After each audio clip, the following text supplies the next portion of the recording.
Good afternoon. It is 3 o'clock. I'm Joseph Bonanno, live from the Circus Sports at Kentucky Downs Studios. The Titans wrap up their prep as they get ready to head for Denver for Week 1 with the Broncos. Brian Callahan met with the media earlier today and said that left tackle Dan Moore Jr. is good to go for Sunday's game after missing practice on Wednesday with an ankle injury. Callahan also said that cornerback L'Jarius Sneed and safety Kevin Winston Jr. will both be questionable after they both were limited in practice all week. Tonight in the NFL, the Chiefs and Chargers head to Brazil for their Week 1 AFC West matchup. Kickoff for that one is at 7 o'clock, and the Westwood One call of the game can be heard right here on The Zone. In college football this weekend, Missouri hosts Kansas at 2:30. Number 18, Oklahoma hosts number 15, Michigan at 6:30. Mississippi State hosts number 12, Arizona State at 6:30. And number 22, Tennessee hosts ETSU for the home opener at Neyland Stadium. Mike Keith and Ramon Foster of the Vol Network will be on the call with coverage starting at noon. Kickoff at 2:30 right here on The Zone. For our Foundation Repair and whatever needs, you need to visit USSTN.com. Breaking news at once on your home for the Titans and Vols. This is 104.5 The Zone.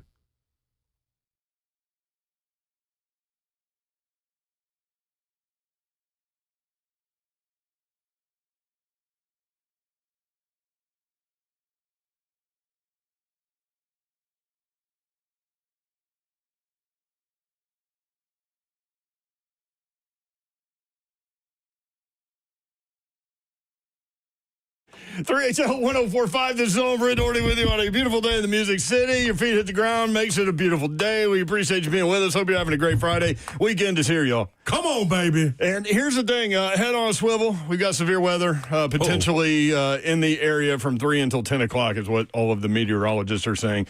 Most intense window, or most likely window between 5 and 7 is what I heard from the guys at Channel 4. So we got out of here yesterday. We'll see, yeah. We just got our car washed, too. Man, dude. There's potential for hail, too, Slay. Is it? Yeah. That's dumb. Potential for tornadoes. Oh, come on now, little weather. Ain't no need to acting like Mother that. Nature getting funky. Yeah, everybody happy at Mother Nature. Like, what? No, don't come here and try to put everybody to bed. Like, people out going to high school games, traveling to college games. Like, come on, let us how it is. We were on good behavior in the summer when it was hot as hell. Now that it cool off a little bit, now you want to come acting up. LL Cool J is hot as hell. You know what I want today to be, Yoram? What? Trash Talk Friday. You want Trash Talk Friday? Yeah. What game do you think most people are looking forward to? Is it Titans-Broncos? That's one. Maybe you're a college fan. Okay. Maybe you're an Ole Miss fan. You want to go beat down Kentucky because of what they did to you last year. Yeah. Maybe it's the border war, which they don't want us to call it the war. What they going? What the border fight? Like what? Border? I don't know. You only got to be war. Border battle. Is that what it is? That's the same because thing a as battle war. is much different than war. I was gonna say, like, why would they do? Come on, y'all. Here's the other thing. All right, now. Like all the people that try to fix things. Look, we know it's not an actual war. We know that. Come on, dog. Although I had a dream 2 nights ago that I was in a war. Yeah. And I was doing a really good job, Slay, of staying away from like the combatants that were going at it. Okay. But it was still like an anxiety dream. So like there was still anxiety going on. Using telecommunications. But I was remembering, I was hiding behind a tree, and this guy comes up and he had like a long rifle thing. And lucky for me, it was a long rifle because it took him a while to get it going. So I ran up there and I used my active shooter training from our guy. Yeah. And you push up on the nose of the rifle, even though if he's been firing, it's going to be hot. But you push up because you literally cannot push it down from the way that you hold a gun. Right. And so I pushed it up, and then he fell back, and then I took the gun and left. And I woke up. You didn't even shoot him. You just Were you got in on the out of Civil War? No, I'm not going to. Dude, he was hiding behind a tree in a war. You were in the Civil War, weren't you? I don't know. It was a residential area, so I don't know what was going on. It was like he came out of a house. So it's like the Civil War traveled to the 21st century. Yeah, I don't know what's going on. But you're going to call this thing the border battle? Is that much different? No. I don't know, but the alliteration's fun. Yeah, I'm a big alliteration fan. I'm there with you, but like it's the war for me. It's like they don't want us to call the Florida-Georgia game the world's largest cocktail party. Like, we all got emails back in the day about do not call it that. And I'm like, why? That's what it is. What are you afraid of? Are you afraid, like, if Oh, we're not going to call it the world's largest cocktail party, which means no one will drink. Everybody will be sober at that game. The problem is not going to work. Yeah, it's not going to work. You have a better chance of winning the lottery than everybody being sober at a college football game. Where are we with the lottery? Is it 217 still? I know, but yeah. I think when is the next one? Saturday? Yeah. I mean, we did the numbers on $1.4 billion. If you lived in Tennessee and you took the lump sum payout, you would walk away with $405.5 million. Enough for me. If you did the 30 annual payments, and this is on $1.4 billion. All right, I got the numbers for different Tennessee lottery games. Well, hang on. So if you took the monthly, it would be 29.4. No, annual payments. 30 annual payments of 29.4. So you would get 29.4 million every year. That's better than the Bobby Bonilla deal. That is, yeah. That adds up to 882. So if you take the lump sum, you're giving away half of your money. Very true. But you have it all then. Yeah, I was going to give half of it away anyway, so they can do it for me.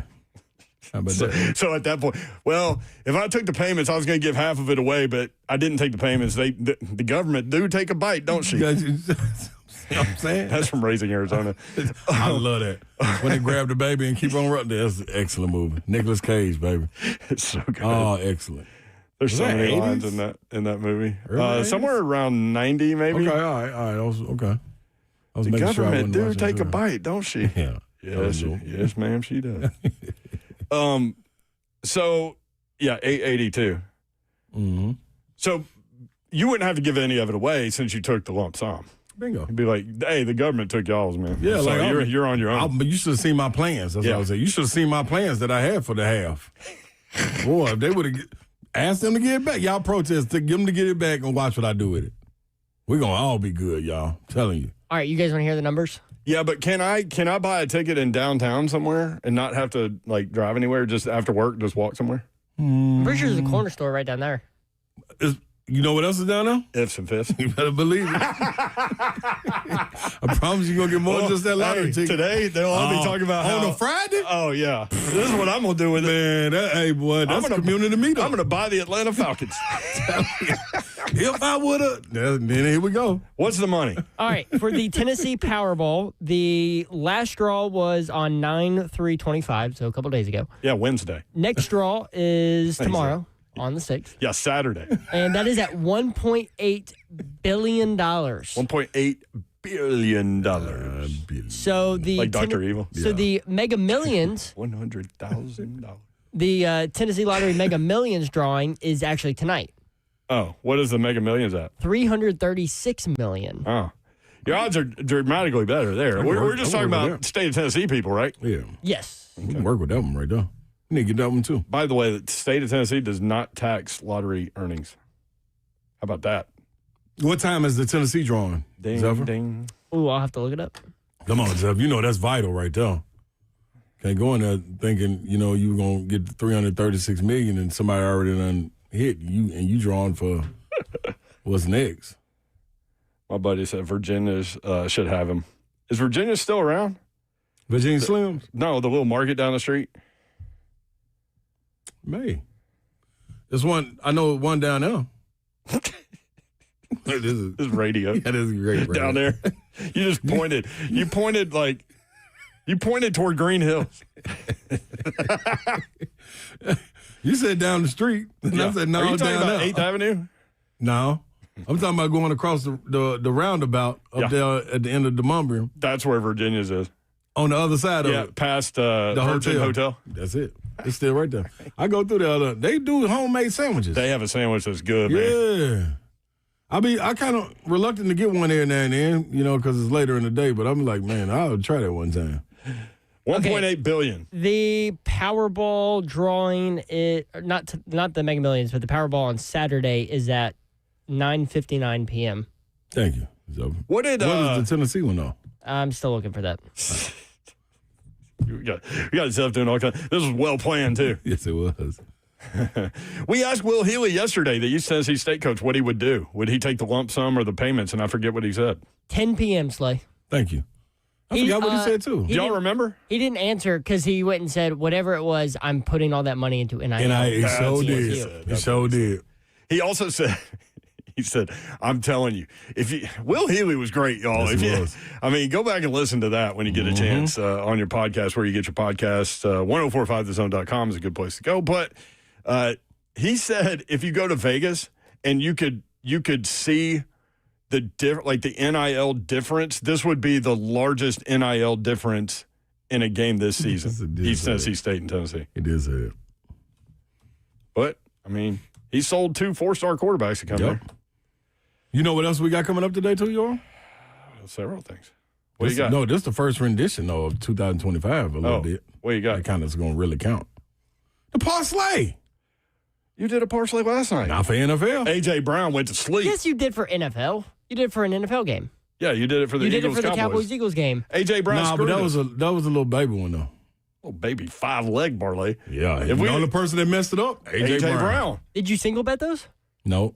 Slay. It was just one game, so I was like, what it is. But imagine if you had single bet. No, I did. I'm lying. Oh, you got did? the first Somebody three. got me. You got the first 3 legs, and then you went A.J. Brown over like 90 yards. Somebody saved me. Man, you think A.J. Brown's mad being in that run-first offense? Man, dude, what they have? One target. One catch going into the fourth quarter? He had one catch target for the game. entire game. Yeah. He didn't get targeted at all in the first half. CeeDee Lamb saved me. Dak Prescott. CeeDee Lamb cost Dallas the win. Multiple times. So listen to this. You want a stat real quick? CeeDee Lamb got me to win, y'all, but yes. Me too, plus 8.5. I also did Dallas plus 5.5 first half. Winner. CeeDee Lamb had 7 drop passes all of last season. He had 3 last night, 2 in the fourth quarter. Wow. After the game, he was like, hey, man, this game's on no one but me. Did he? Mm-hmm. I like that accountability. And he got that C on his chest. Good job, CD. And that number he's wearing? Yeah. In Dallas, that number means something. I told y'all Saquon was going to be under. You did? 60 yards rushing. And you got him over the receiving yardage. That's the one I was nervous about out of all of them. Hey, maybe that Kenny Clark, maybe you're right about that Kenny Clark signing. I did sneak in and say CeeDee Lamb, the single bet over 21.5, longest reception. Got that one. And Dak Prescott had him over 36.5 pass attempts. He was at 34. 615-737-1045. Zeph, I was just going to answer that call blindly. But I do got a parlay, though. Oh, I do got I already got an 8-leg parlay going in the NFL. And Philly won money line. Ain't that something? 7 more. Yeah, I love it when you get into the bourbon in your stick and you start betting, and then you come in here and you forgot that you did it. I didn't even know that one, Euro. I wish I could take this Philly to win the Super Bowl back. I think I can. 615-737-1045. Secondary is we're gonna bounce around today. By the way, TSU, if you're looking for something to do tomorrow and you ain't got no plan, TSU's hosting the number 1 ranked FCS team in the country, North Dakota State, tomorrow at 1:30 at Nissan Stadium. Y'all, this team is 20-3 in their last 23 games. They won the national title last year. They've won 10 of the last 14 FCS national championships. They're at Nissan Stadium playing TSU tomorrow. And they consistently put guys in the pros year after year. They do. That's going to be a good challenge. Those are the pros that Dawn always complains about. North Dakota State. She don't complain about it. She hates them. Like Trey Lance, Dylan Radins, people like she can't stand it. Was Radins one of them? Yep. Yeah, I thought so. Oh, Radins was the front runner for her. Yeah. I'm pretty sure. You know what else? One of the teams you didn't notice, you didn't name that I'm going to be watching for. What? And I'm looking for Trash Talk Fanatic Fridays. Yeah. That's what I'm looking for. Alabama, Louisiana, Monroe. Nope. Oh.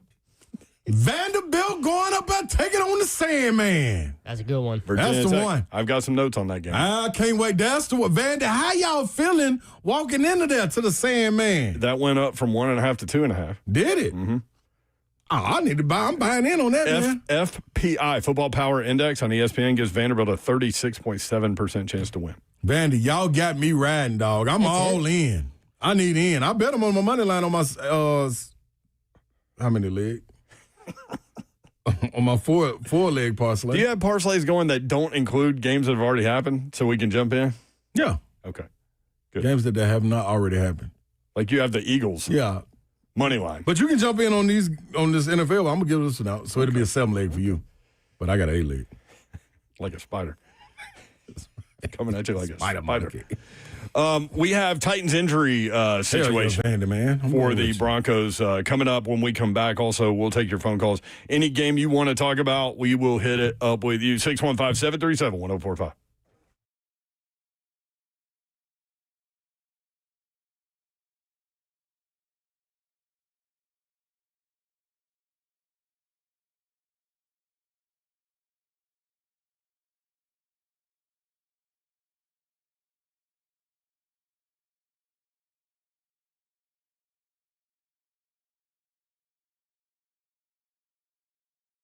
Football season is back, y'all. So however you consume your football, if you're like me, you've got multiple TVs in your living room, you also have snacks around because, look, if you're going to be holed up in your home, your apartment, your condo, your townhouse, on the corners, at the corner store, whatever you're doing, you need your snacks, too. I want to tell you about my new obsession. Also, Will Bowling has the same obsession, if you've heard him talking about Daisy French onion dip in the morning. Me and Will get together, man. We just start texting each other about how good Daisy French onion dip is, and, man, it's quite a text trend. One of my guilty pleasures during football season, eating dips with chips, wings, veggies while watching the big game. And now Daisy came out with a delicious Daisy French onion dip and a Daisy ranch dip, and these are game changers. They're as delicious as a homemade dip, and they're made with real herbs and spices and other ingredients that you will find in your own kitchen. But they'll do it all for you. We're all watching games this fall. It's snack season, too. You may be having people over. You want to do it the right way. Maybe you think you've got the TV thing figured out. Well, you need to have the snack thing figured out, and you can't have chips without dip. Having said that, choose the best dip. Daisy French onion dip is the best. It's so great and the perfect complement to all the games that you will be watching. Look for Daisy French onion dip at a grocery store near you. As a matter of fact, they are at all grocery stores. Daisy French onion dip. All right, good people. BrentwoodJewelry.com. Yes, get over there. 7012 Church Street East, located in the heart of Brentwood, right over there, just off Franklin Road. And let's give a happy belated birthday to who? Salem. That's right, Salem and Momely, man. Holding it down, celebrating the birthday. Go show them some love when you go through there. Just scream happy birthday. Tell them Big Slate told you to. But for over 50 years, they've been having exceptional style, exceptional deals for over 50 years, so why would they stop now? Family-owned and operated business spanning 3 generations, deeply rooted in the community, and from Salem Service and Special Forces to his sons, serving as local firefighters and more. The Momely family are dedicated to give back, and that's what they do. Engagements, watches, whatever you're thinking about, heirlooms, you want to get those shined up and be able to pass them down? Well, they do that too. When it comes to engagements, first, you need to ask your partner. Second, get the expectations. Third, they want to be involved, set them up. They go through there, they set a special room aside for them, and let them go in there with a time slot where they can pick everything they want. It's right there at your fingertips. All you got to do is click on BrentwoodJewelry.com.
3HL 1045 The Zone, Trash Talk Friday.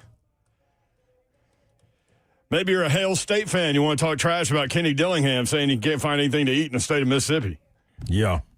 Got to stay an hour and 20 minutes away from Starkville. Chris Lowe retweeted. He usually doesn't go out there, but he was like, okay, whatever. Michigan, Oklahoma, 15 against 18. That's the one I'm ready for right there. 5.5. Vanderbilt at Virginia Tech. Virginia Tech by 2.5 now. 6:30 ACC Network. I'm going to rebet that one again, Vandy. I'm riding with you. Titans at Broncos. Is that still at 8.5? Titans at Broncos. Let's go see your roll. First, let me put that Vanderbilt in. Oh, you know what? No, I ain't taking no 2.5. I want them straight up. Money line Vandy? Money line Vandy, baby. I wonder what made it go from 1.5 to 2.5. Let's look at NFL. Titans, there they are. There they're not. 8.5. Yeah, that's You what it was said it's still yesterday. 8.5, right? That's what it was 8.5. yesterday. Come on, push up a little bit for me. Lions at Packers. Ravens at Bills. That's a Sunday nighter. Steelers at Jets. By the way, the Bills have won 3 out of 4 against the Ravens. The Bills are what? Bills are 1.5-point favorites at home. It's Buffalo. Betting against Buffalo in Buffalo is a tricky thing with Josh Allen.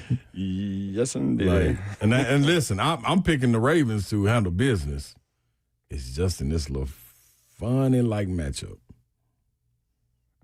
I can't go back on them now. I'm picking them. Trash Talk Friday. Whatever game you want to talk about, we'll do it. 615-737-1045. By the way, I heard this guy on the morning show today that was not named Ramon and not named Will. Mm-hmm. He looked a lot like you. Huh? He looked a lot like you. He sounded a lot like you, too. What did he say? And he had a good analogy. I thought, very creative analogy. What did he say? Hey, Slee typically has stuff like that. He said, Bama fans are going through what astronauts go through in reentry. I thought that was hilarious. Because astronauts, literally, they have to brace coming through the atmosphere. Yeah. It's like, it's going to be okay. Just chill. Just relax. Don't forget to breathe. You'll kill yourself. Did you think about that beforehand or just start talking? That's when I just go. That's when the good ones go.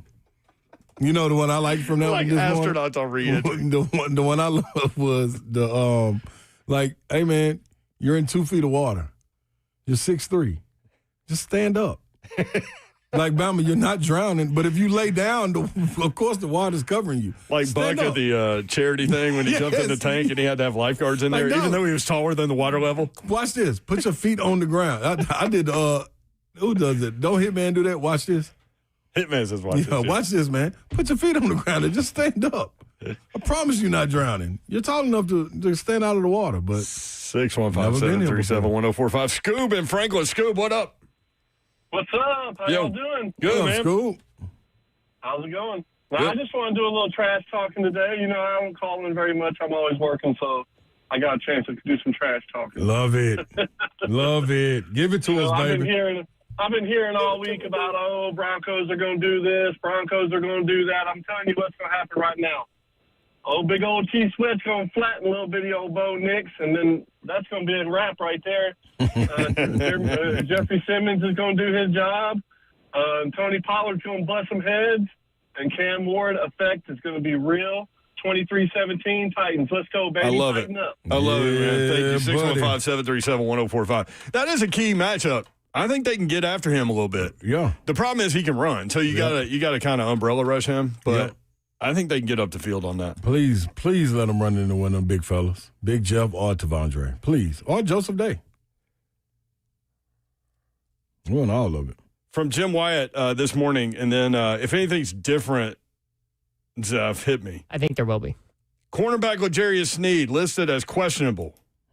He missed 12 of the 17 games last year. If he plays, it'll be his first game in 11 months. That was week 5 last year against the Colts. Rookie running back Kalel Mullings also listed as questionable this morning with an ankle injury. He sprained his ankle on the first play of the second half in the preseason finale against Minnesota. And rookie safety Kevin Winston Jr. listed as doubtful. Titans are being cautious there. What's different? Oh, no, that was it. Hanzef. I saw something different about Kevin Winston Jr., so I saw he was questionable, but I guess not. It's just a look ahead a little bit to the parlay. You can put your trust, Steph, in several things, okay? Death, taxes, Jim White. Absolutely. Okay, it was Jim White. Only if the Jim White got that visor on with the pencil. The Vandy visor with the pencil. Yeah, if it's another Jim White, and he ain't got that on, don't Are there listen to other him. Jim Whites? Yeah, I'm sure. Have you ever seen Jim without his visor? Never. Okay. I saw him one time. I forgot Maybe where it was. at Steve McNair's funeral. I saw him one time. I can't remember Steve where McNair's it was. funeral. It might even been a picture. Or his Was he at the Tennessee Hall of Fame? Tennessee Sports Hall of Fame? I don't think he was wearing his visor then. It might have been where I saw him. Oh, that might have been. But you were a little fried. Yeah, yes. I had to slow down that day. It was not Jim White where I saw that, so I'm. But that's what I'm saying. That could be a trust Jim White. Yeah, there you go. Please trust Jim White. But a little look ahead. I had a little birdie shaped like Zach Lyons tell me. Shaped like. Yeah. Okay. So I don't really want to put it on Zach, but it was a birdie looking like Zach Lyons. Okay. That flew on my shoulder and said, hey. And I thought this was pretty good. Keep an eye on the Saints in that Cardinals matchup. Saints, they giving Saints at home season opener +6. Keep an eye on them. And I said, you know what? That sounds all right to me. So what? So I got it at 6.5 +6.5. You're betting on Spencer Rattler? No, I'm betting against Kyler Murray. Okay. That's what that makes a lot more sense. Thank you. Okay, Zach does not like Kyler Murray, so that makes sense why that little Zach-shaped bird gave you that. No, but he literally said yesterday that he doesn't like Kyler Murray. But this is what I think too, though, man. It's always tricky playing in New Orleans, especially when they have belief and hope. Yeah. That fan base, that's a different, man. You know that hocus pocus that Babs be putting on They you? can put the voodoo on That's you. what I'm trying to tell you. That's all I'm saying. They get the old lady from the cemetery. And she'll bring that big pot in there that has smoke coming out of it. Now, I might lift this up to about, Top Father hate when I do this, but I may push this up a little bit, a couple points, maybe 7.5, give me a hook to play with, and that may be all in. Dewey, Cheatham, and Howe, I think the best of the weekend is Kansas +6.5. I took that one too. Did you? Yeah, but I love the Kansas quarterback so much, so I could be a little jaded there by Jalen. But guess what though, Yoram? Jaded by Jalen. Hey, he's this their first time playing in how many years? Since Columbia, 11? Missouri since 2007. 11 or 16? Okay, so they stopped the series in 11.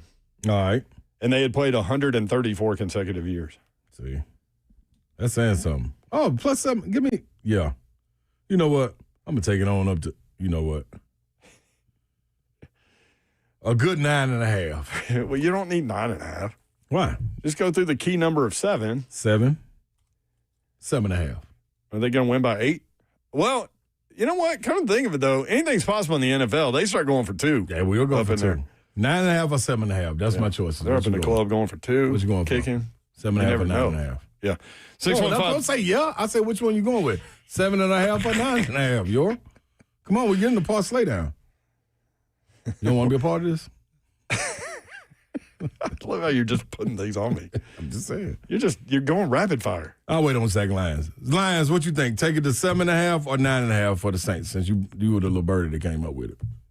Zach Lyons thank you. Just wrote home dogs about. I'm with you on that, Lyons. I'm with you on that. Home dogs bark louder. The other one was the Giants game. Giants at Washington. Todd Furman went all in. That was his best bet, Giants +6. I saw him on covers.com. Do the same thing. Yep. See what I'm saying? I didn't even see that, but I'm okay. He loves their defensive line. Here we go, then. Here we go, Jim. He said divisional game, too, to start the season. Yeah. Joey in Cross Plains. Joey, what's up? What's up, Slay Dog Mayor? Joey, what's up, baby? Boys? It's football season. Yeah. We cranking back up. It's week 2, and my Commodores are headed to Blacksburg for Vitek, them damn turkeys that we gonna take out. Man, they cannot handle this backfield with Captain Pavia. Or no, let's scratch that. We're going with Commodore. Pavia going to be leading this team. They can't stop him. And you got a two-headed monster in the backfield with Newberry and Cedric, man. They run it wild. They can catch. They can kill him. They can do it all. Plus, you got the wide receivers in Barnett, Junior Marion, and all of the, all them boys. Yeah. They ain't no gonna do who to stop. And that defense is fierce and ferocious, led by the local boy of Patterson.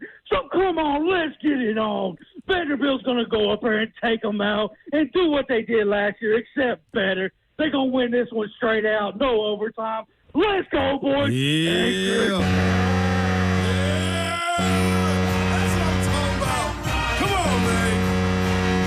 Five 737-1045. I love the love for Langston Patterson, who was battling injury all year last year, inside linebacker for the Commodores. Healthy. Man. Healthy. That energy right Langston there. Patterson played high school football at CPA. What up, Wes? His DOG? dad. His brother Kane went to Clemson, then Vandy. His brothers played together. But, Langston's one of the players involved in the newest lawsuit that's trying to give 5 years of play no matter what.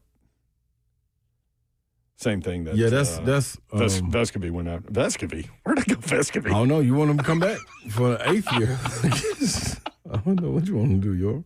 That's the most random thing that will come out of my mouth today. That was a good one. Vescovy. You can bring up Vescovy, but won't even give me 7.5 or 9.5. So, would you get Slay, have you bet the any USF Florida? No, I've been thinking about that one too. Okay. So let me. Here's some. Oh, never mind. This is fake. Almost got. Boy, be careful. Almost got. Be careful. Ignore me. Never mind. I mean, you play this sport long enough, you're going to get got. Oh, yeah. 615-737-1045. I think that's a 17.5-point line. It South is. Florida. And I almost read a fake headline. I'm glad I looked at the name before I said that. Babsy would have leaned in on that, too. Babsy, by the way, is calling in at 4:45 with a report from the border war. Come on with it. Oh, we got college football games tonight. Do we? Heck yeah. Louisville plays. Boise State plays. Boise State plays. They got to run. They better bounce back. They want to get some of this big slate money. Let's go to Joe in Bowling Green. What's going on in South Central Kentucky, Joe? We're doing okay, guys. How about yourself? Great. We holding strong, hoping this storm don't do bad to us, brother. Y'all aren't doing any gambling today now. Oh, no, we would never do that. This Fanatic Friday. Well, there's been a lot of talk about how great the Denver defense is and all this stuff. And I looked up who was the leading teams for giving up total yards per game in the NFL. Do you guys know who the number one team was last year? That gave up the most yardage in the NFL? No. Gave up the fewest yards per game in the NFL. Fewest yards per game in the NFL. I'll go ahead and tell you. It was Ravens? Philadelphia, obviously. Oh, Philadelphia. Yeah. Okay. You know who the number two team was? Who was number two, Joy? I'm sorry, Joe. Tennessee Titans. Oh, I thought they were three. They were number two? They're number two, Jets number three. I'm sort of tying this into the ball game in Denver. Gotcha. I don't know what the over and under is, but I think you've got two really good defenses. You've got the first game of the year. Usually the defenses start off before the offenses. So definitely true. If I was betting, I might take the under on that game. And I'm going to. Before you bet South Florida and Florida, you might want to look at the numbers on the Boise South Florida game. I'll watch that game. Well, Brent, if you didn't know the score and you looked at the numbers, you would think Boise won the game. Mm-hmm. I mean, they are so lopsided. Oh, I'm not getting anywhere near that South Florida game, but yeah. Yeah, I got you. And, it's funny. I mean, the Titans gave up, 400 yards rushing to the Colts? Like, if you take that game out, maybe they're number one last year. They could be. And, Clay, I got some betting advice for you. Talk to me, brother, man. Don't be the dog who chases every car.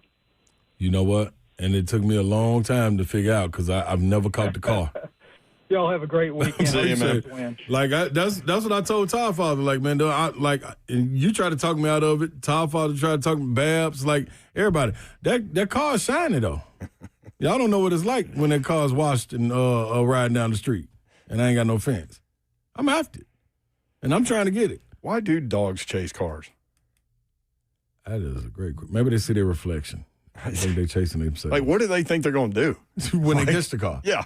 Like, it's I'm probably gonna stop next time. It's probably the same thing when they chase squirrels or rabbits. Well, those are much smaller. And plus those are animals. Like, you can bite them and see blood or something. Maybe they want to see blood. But maybe they do. Maybe they think that's a big animal.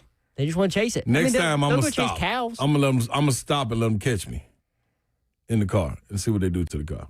Just bark. They're going to just jump on it and bark. Well, and let's go back to the number 3 in yards per game defense. Yeah. There are some extenuating circumstances. I don't mean to be a wet blanket, but, I mean, the Detroit Lions started 5 drives inside the 30-yard line. Yep, short field. Mm-hmm. That happened all year long because of the Titans' special teams. There were short fields all over the place. Absolutely. And, Will Levis doing weird stuff. Yeah. 615-737-1045. Not like me. Who's going to score the first Titans touchdown this year? That's a great question. Oh, you know where I'm going. Where are you going? Tony Pollard. Tony P. from Memphis, Tennessee. Oh, I'm going, Yor. I'm going to go Gunnar Helm. Oh, Yor. That's what I was. You want to go with him, no? I'm going to steal it, bro. That's a good one. You ain't taking your own piece. I'm going to take it. Yeah, I think that's a good one.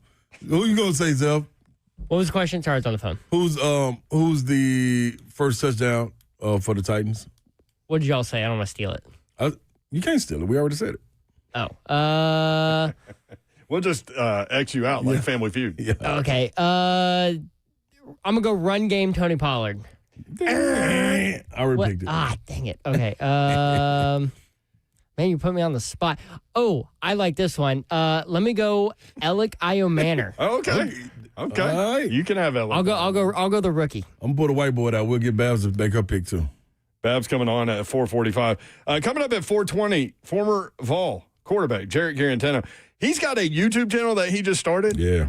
Slay and I both watched this. I don't know if you watched it, Zeph, but he went through the Tennessee-Syracuse game, and he did all of the offensive plays. And he explained what they were trying to do, the look they were getting from defense, what Joey saw, all these. It is fascinating.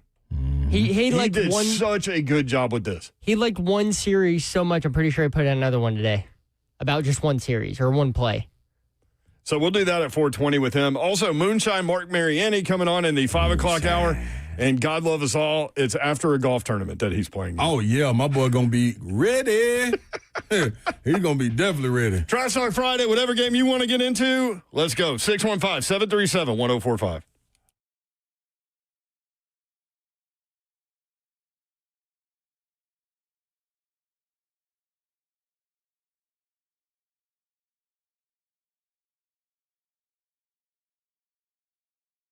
I want to tell you about my friends at eSpaces. They can be your friends too, man. You're looking for workspace, whether it's short-term, maybe a day or two, maybe it's a long-term thing, maybe you need 6 months, whatever. eSpaces.com is the website. Check them out. Get in touch with these guys. They've got 15 locations, so certainly one near you, and you can utilize that space. eSpaces.com. Looking for office space that matches your level of your business? This company, eSpaces, has 15 locations, including 2 new locations, Cool Springs at Corporate Center and Brentwood at City Park. Designed for professionals, teams, entrepreneurs, eSpace is offering private offices, meeting rooms, team suites, and beautifully designed move-in ready rooms and spaces with 24/7 access and monthly flexibility. Discover why more businesses are choosing eSpaces. Again, explore all 15 locations, eSpaces.com. Private offices, team suites, meeting rooms that are fully equipped, 24/7 access, flexible terms, beautiful professional spaces that are move-in ready. Whether you're scaling up or just getting started, eSpaces provides flexibility without compromise. Want to check them out? Tours available now. Reserve your space early. eSpaces.com. That's eSpaces.com.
3HL 1045 The Zone, 615-737-1045. Trash Talk Friday, whatever game you want to talk about.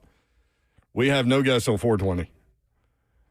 Yeah, let's trash talk ETSU. I don't know what I would say. What's the line on that? The head coach said he was told it was 58. Well, he was 16 off, 42 and a half. 42 and a half. Whoa. 15 and a half, though. Sorry. For everybody out there betting. Who's doing that? Money line for the Titans defense to score the first time. Oh, that was a good one. There we go. Anthony? Anthony said what? What's the money line for Titans defense to score the first touchdown? Ooh. That's a good one.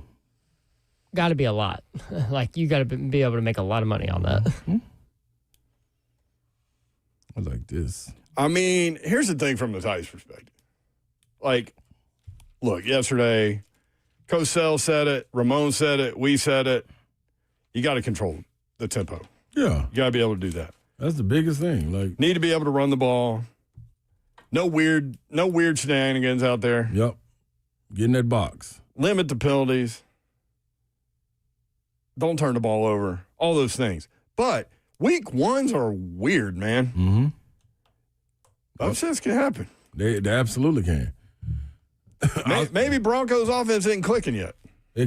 Hey, possibly. Or maybe the Titans don't have to go into the depth chart on defense. That's a big problem. Huge. Maybe L'Jarius Sneed plays. And plays well. He's questionable. He's been in that division before. You know what it's like playing in the Mile High. Talking myself into it, Clay. You trying? Denise out east, and then we'll get to Johnny the Poet. Denise, what's up? Hey, Mayor. Hey, Ron. What's How y'all happening? doing? What's happening? Hey, Denise. Let me tell you. So I'm not going to talk a lot of trash today. I know it's Trash Talk Friday. I'm going to say that just in case we pull this off. But I'm getting on a flight at 5:05 a.m. in the morning, and I'm going to match my QB's energy, and I'm going to be in the stands after I visit a dispensary, and I'm going to be balling out, just like he's going to be balling out. Absolutely. That's what's happening. I'm going to do the woo, woo, woo. I'm going to be like singing Ring of Fire when we score. I'm going to do all of that. They're going to be looking at me crazy. But, yeah, I'm going to be there in Denver supporting our Titans.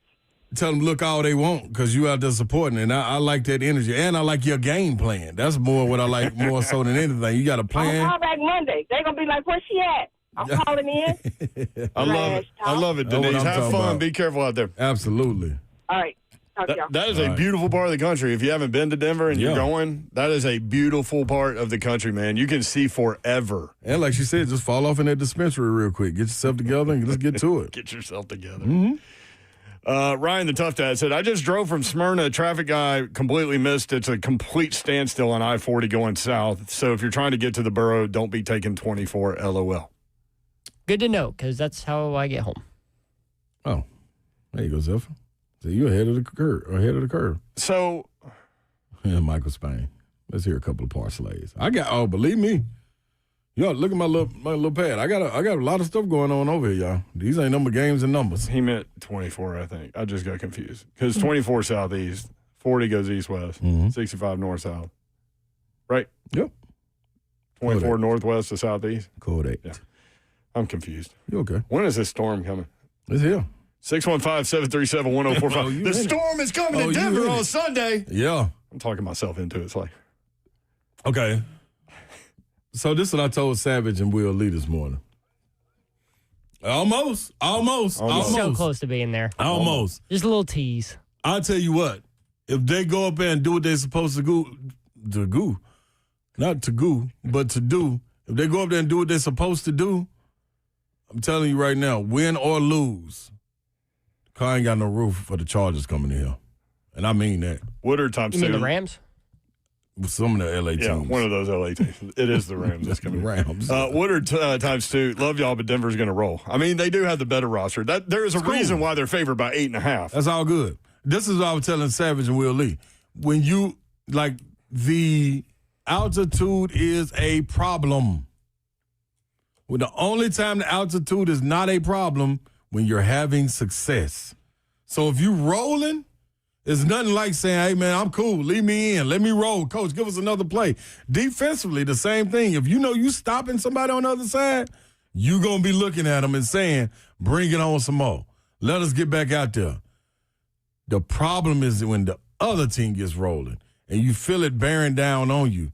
You like, dog, we got to go out here again. We got to try to stop them again. This is 8-play, 9-play, 10-play drive. Like, come on, we got to get off the field. So you go out there and do what you're supposed to do. Play the game you're supposed to play. What am I saying? Play the game you're supposed to play. Then I promise you, everything will be cool. And then we got a ball game. But you don't limit the mistakes. You got that turning the ball over, and them fans get to acting up. It can get ugly.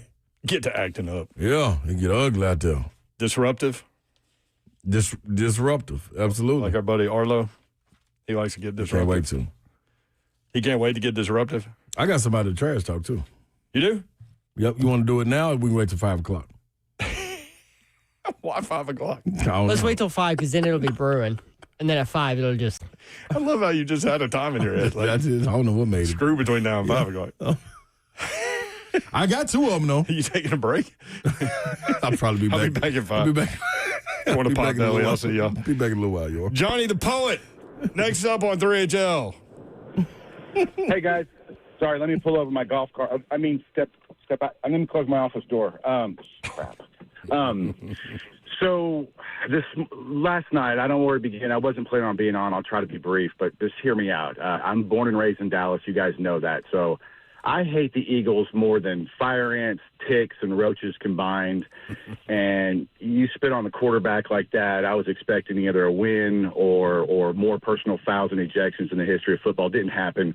Upsetting. Secondly, my number one draft fantasy pick, guess what? CeeDee Lamb. A little disappointing night. I went to bed pretty upset. Yeah. Really upset, frankly. I woke up this morning and turned on the radio, and what did I hear? I heard one of my favorite voices on the planet, the great voice of Ron Slay, and I thought, holy Toledo, my day is looking good. This is great. Things have changed. No. I hear a guy call in, and he calls himself mayor, first of all, which got me bowling, and then guess what? A poem? Really? A guy calling himself mayor that does a poem? I don't know what to do with that. I don't know if I should say, you know what, imitation is the best form of flattery, all the merry. And you know, look, and it was pretty good. He seems like a pretty nice guy, but at the same time, I don't know. It's Trash Talk Friday. Should I say no one spits on my quarterback and gets away with it? Or CD start catching the ball? Or should I say there's only room for one mayor? Or should I say there's only room for one poet? I don't know what to do. Y'all help me out. Thank you, Johnny the Poet. I did hear that. I did hear that phone call. I forgot, was it Mayor Ron or something? I knew Poet would be upset if he heard that. Johnny the Poet. And he heard it. Mm-hmm. Also, the spitting thing last night, insane. How about that? That was my trash talk. That was one of them. So we ain't gonna wait till 5. Let's go. Hey man, we talked about on this show numerous times. One of the most disrespectful things you can do is spit on someone. Like right behind that one is a backhand or a slap. You know what I'm saying? Much worse than a punch. Yeah. Slap disrespectful. Punch, like you meaning to do something. The slap, you want to get somebody's attention. And you want to let them know I'm with whatever you want to do. And you ain't nothing you can do. And I'm above you. Yeah, take a slap. Yeah, so, but then spitting on somebody, dog, that's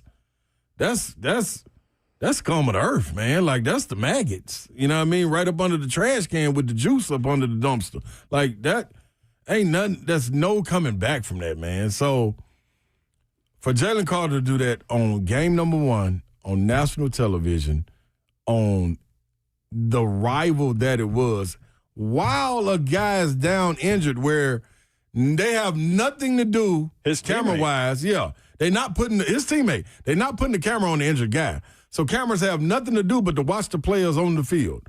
You go 3 yards beyond the ball on the other side and spit on the guy and don't get to play. Like that, I mean. Before the first snap of the game. Dog, it don't get What did Dallas do to score the first 2 touchdowns? Ran the rock. Right up the middle. It like. Dak was not sacked in that game. That game was a game because of Jalen Carter's being out. Idiocy, yes. Mm-hmm. That was very idiotic, yo. I'm going to be real. Like, there's some dumb things to do. That right there, and you can't even say that was a heat of the moment. He was trash talking me. Dude, the game ain't even started. We ain't even got heated yet. Like, yeah, you anxious and everything, but then it also makes me ask, where's the leadership on Philly this year defensively? That's part of me, and I wanted to ask you about this. You think Dak got him? Because Dak spit on the ground. Absolutely. In front of him. Absolutely. And then Jalen fell for it. He fell for it. Like, and you can see him pointing at himself like, you spitting at me? You know, and then walking over there. He could have just left it at that. But if you go spit back on him, he was laughing at you. Did you see what But his Dak offensive said after line the game? protecting him. What? He said that Jalen Carter was picking on their rookie tackle, Tyler Guyton. Yeah. And he was picking on him, and so Dak kind of looked at him, and I mean, if you watch Dak spits like all the time. Like I saw it in the third quarter. Everybody does. Baseball. And then he kind of he was like looking at him while Jalen Carter was picking on the rookie, and then he spit on the ground, and then he winked at him. I mean, he baited him, and the ref was right there. Wait, hold on. What you got over there? Cinnamon rolls. Shout out to Keisha Foster. What are you doing with cinnamon rolls up in here? Man. Why did I just now see him at 3:56? I've been having them since this morning when I came on the morning show. Like me and my nephew RJ, we have a pack. RJ just had a birthday. Happy birthday again. And LaRon loves them too. I'm debating if I'm gonna give LaRon one of these. They both may get a, but shout out to Keisha Foster for coming through. Keisha know what to do. All right, 615-737-1045 if you want in. I've got some Vandy, Virginia Tech info. We've got all kinds of Titans things. What do the Titans need to do to get this victory in Denver to pull the big upset? 615-737-1045.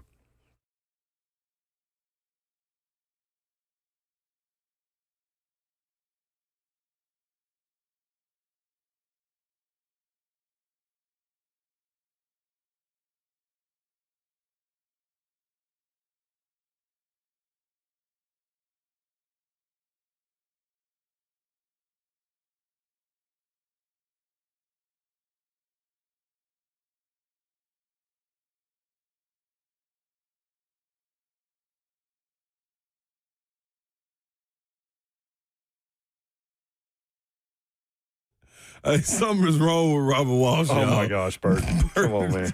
Hey, medicalhousecalls.com. He needs medical house calls. And if you're going to be going on the road, man, and you're traveling and you never know what germs are being passed, how your energy level is going to be when you get back. Are you resting okay? If not, well, Medical House Calls comes right to your door. Mobile IV therapy right there at your fingertips. IV therapy is the best at getting you back to feeling yourself. From fighting the flu to performance-enhancing cocktails, the nurses come to your door and administer IVs to help you get better and feel better fast. Trust me, I've done it myself. So if you're out there feeling fatigue, persistent illness or injury, difficulty focusing on being productive, there's an IV therapy just for you. When it comes to athletic recovery, immune-boosting blends, like high school is taking place right now as well, and they're playing some loaded minutes, man. Games going to overtimes. They're giving it their all. You ain't got time to be going to urgent care, go check in with your primary doctor. Just go get a little IV drip. It'll get you back right. Medical House Calls, 615-838-2375 is the number. 7 days a week. Healthcare designed for you. You know how life can change in an instant? Definitely possible. You never know what's going to happen. Car wreck certainly can throw everything off, man. Everything off in your life. Your job, your bills, your peace of mind. That's when you need our good friends at Bart Durham Injury Law. Bart Durham Injury Law has been helping people in Middle Tennessee for years. Marine veteran Blair Durham and his team have been fighting for folks in Tennessee for years, making sure insurance companies pay up. No upfront costs, no waiting around, just real people making sure you get what you deserve. 615-242-9000. That's 615-242-9000. So if you've been injured, don't wait. Call BDIL at 615-242-9000. Even if you haven't run into that situation yet, make sure you have Blair Durham's number in your phone so when things do happen, you know exactly what to do in the moment when your head is spinning. 615-242-9000. They're here 24/7 and ready to fight for you. That's 615-242-9000.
Good afternoon. It's 4:03. I'm Joseph Bonanno live from the Circus Sports at Kentucky Downs Studios. The Titans wrap up their preparation as they get ready to head for Denver for their Week 1 matchup with the Broncos. The Titans injury report is out, and left tackle Dan Moore Jr. is good to go for Sunday's game. Khalil Mullins and L'Jarius Sneed are both questionable as they were limited in Friday's practice. And Kevin Winston Jr., the rookie safety, is doubtful for Sunday's game. In NFL news today, former Lions pass rusher Zadarius Smith signed a 1-year deal with the Philadelphia Eagles after their close win over Dallas last night. Also tonight in the NFL, Chiefs-Chargers heading to Brazil for their Week 1 AFC West matchup. Kickoff for that one at 7. Westwood One call of the game can be heard right here on The Zone. In college football this weekend, some of the big matchups. Number 18, Oklahoma hosting number 15, Michigan. That one's at 6:30. Mississippi State is hosting number 12, Arizona State. That one also at 6:30. And number 22, Tennessee hosting ETSU for the home opener. Mike Keith and Ramon Foster of the Vol Network will be on the call with coverage starting at noon. Kickoff at 2:30 right here on The Zone. And then Vanderbilt heading up to Virginia Tech to face them. For all your foundation repair and waterproofing needs, you need to visit USS10.com. Breaking news at once on your home for the Titans and Vols. This is 104.5 The Zone.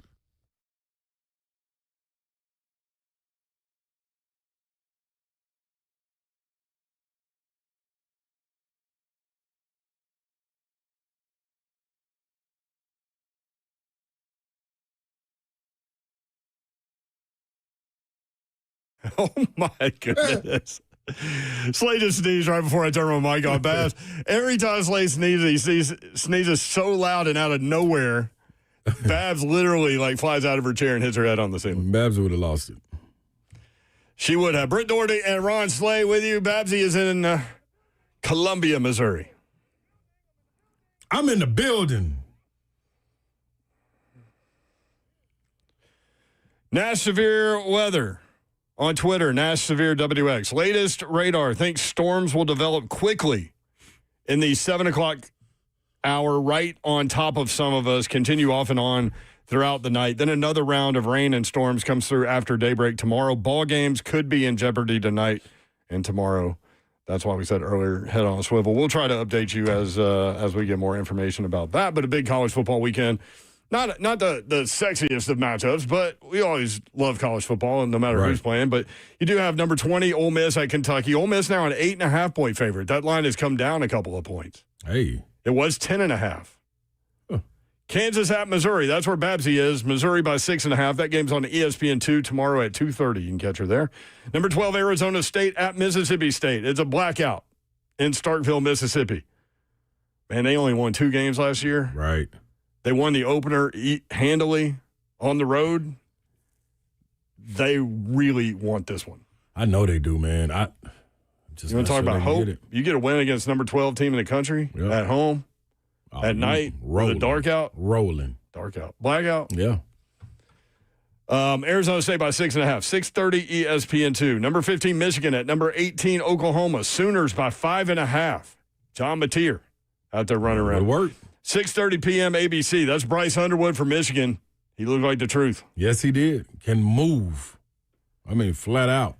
Vanderbilt at Virginia Tech. Go ahead, Seth. I was going to say, I'm excited to see him on the road and against a tough defense like Oklahoma. For sure.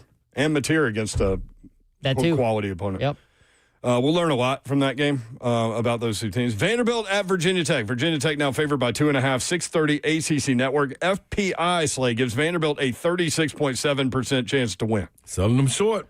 That seems really low. It does. Speaking of short, Diego Pavia, 20 of 25 last week, 275 yards, 3 touchdowns, no interception in the 45-3 win over Charleston Southern. He also ran the ball for 44 yards. So Diego Pavia finished in week 1 with 319 yards of total offense. Okay.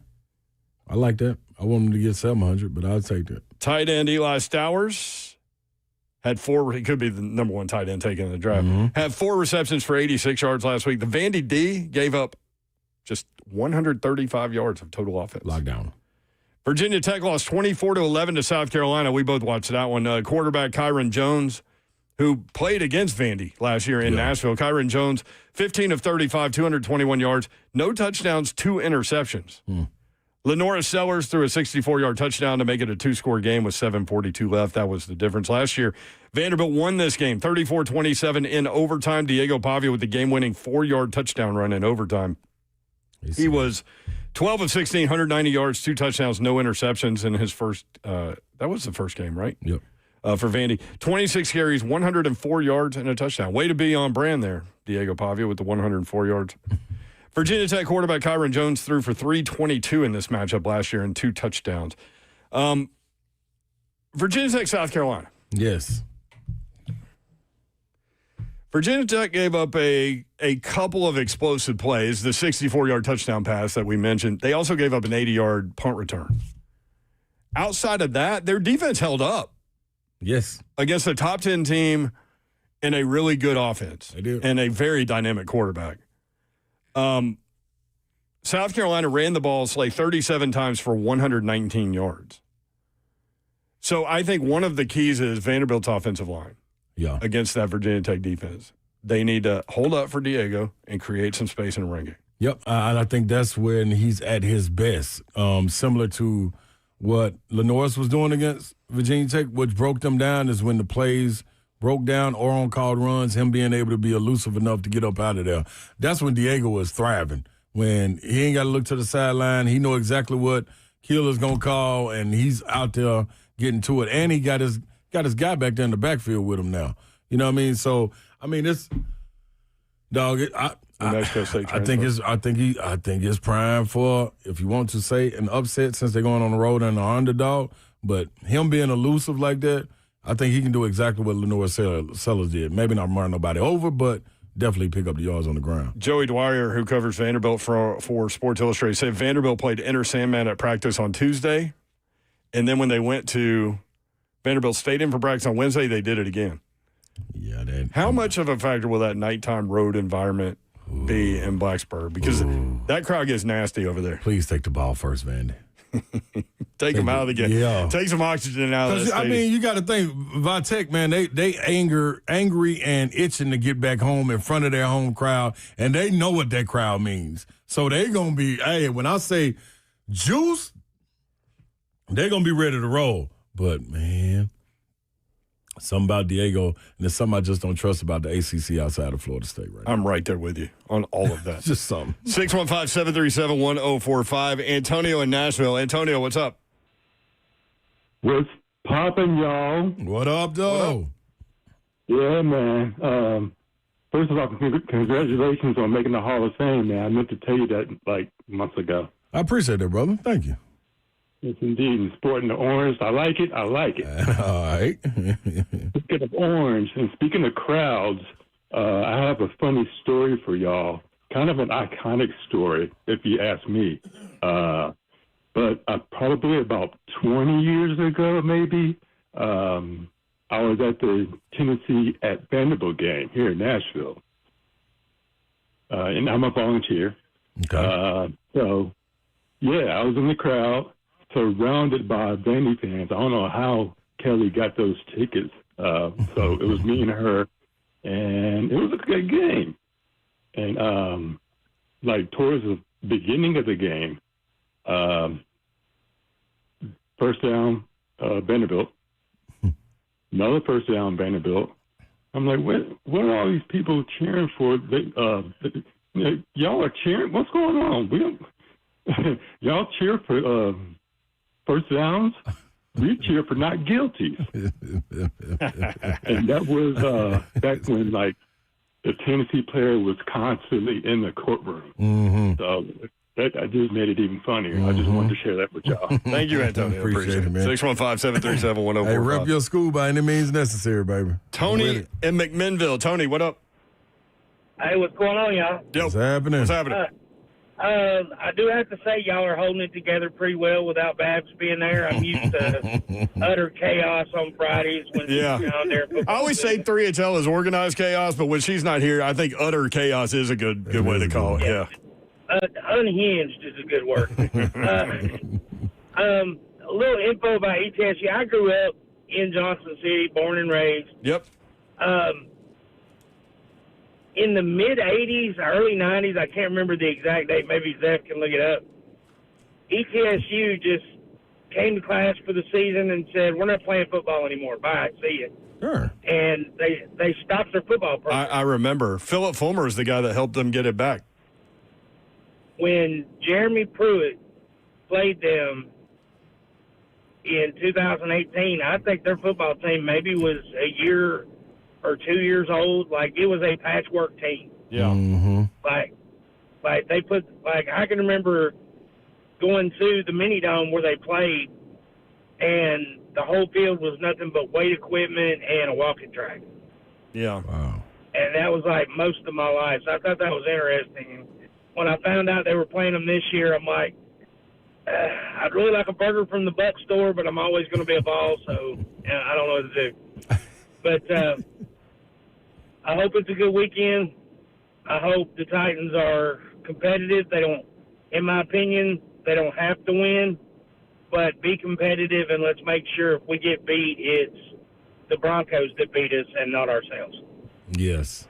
Thank you. Appreciate like it, man. 615-737-1045. I really liked it. Yeah, 59-3 was that final. That was Jeremy Pruitt's first win as Tennessee coach, as we've mentioned. East Tennessee State's ranked 24th in the FCS poll. They pounded Murray State 45-17 last week. They piled up 392 rush yards, almost 600 yards of total offense. They've got two quarterbacks that were four-star quarterbacks in high school. Cade McNamara transferred in from Iowa after spending his first 3 seasons at Michigan. He was a four-star quarterback coming out of high school. 12 of 17 last week, 146 yards and a touchdown against Murray State. Quarterback 2 will play also. Jacoby Criswell, also a four-star quarterback coming out of high school. He went to North Carolina, Arkansas, back to North Carolina, and now at East Tennessee State. He was 5 of 8 for 34 yards. He also carried the ball 6 times for 46 yards. East Tennessee State has 4 new starters up front, though they held up well against, granted, the competition at Murray State. 1 sack, 3 tackles for a loss. Defensively, they incorporated 3-3-5. They had 4 sacks, 9 tackles for a loss. They obviously step up in class going to Knoxville this weekend. A 42.5-point spread. You've got some Denver injury news, and Titans fans are going to be interested in this one. Yeah, some good ones. So first off, Titan Nate Adkins. Good ones for the Titans. First off, are you rooting for injuries? Is this where we are? No. But if someone doesn't play, I mean, I can't help that. Titan Nate Adkins will not play with an ankle injury. I don't think he was much of a factor. Here's the big one. Inside linebacker Dre Greenlaw will be out with a quad injury. That means that Justin Schnrod, who I think I'm saying that right, it's Strnad, coming off a 73-tackle, 3-sack season as a fill-in starter last year, should get the nod at that other inside linebacker position next to Alex Singleton. And then defensive tackle Malcolm Roach is also out. He is their backup nose tackle, so a little bit of lesser depth there on that Broncos defensive line. Maybe could result in a better game for, I don't know, Tony Pollard maybe? We accept everything. As you said, there's nothing you can do about it except, that does benefit what the Titans want to try to do. Right about that. David says, what game is Dawn doing? Kansas and Missouri in Columbia, Missouri. She'll check in at 4:45. DCH says, I love Zeth. When we come back, I'm telling y'all, JG, Jarrett Garantano has a great YouTube channel. He just started it. Yep. We were watching it today. He was breaking down the Tennessee offense in great detail, play by play, what they're looking for, what they're seeing from the defense, where the progressions were for Joey. It really looked like, based on what he was working us through, that Joey did play really well, especially for a guy that just got there in terms of what the offense was. So we'll talk with Jarrett Garantano next about what he saw from the Tennessee offense and get into some detail there. Basically some film study from Tennessee's offense. We'll do that next. 3HL 104.5 The Zone.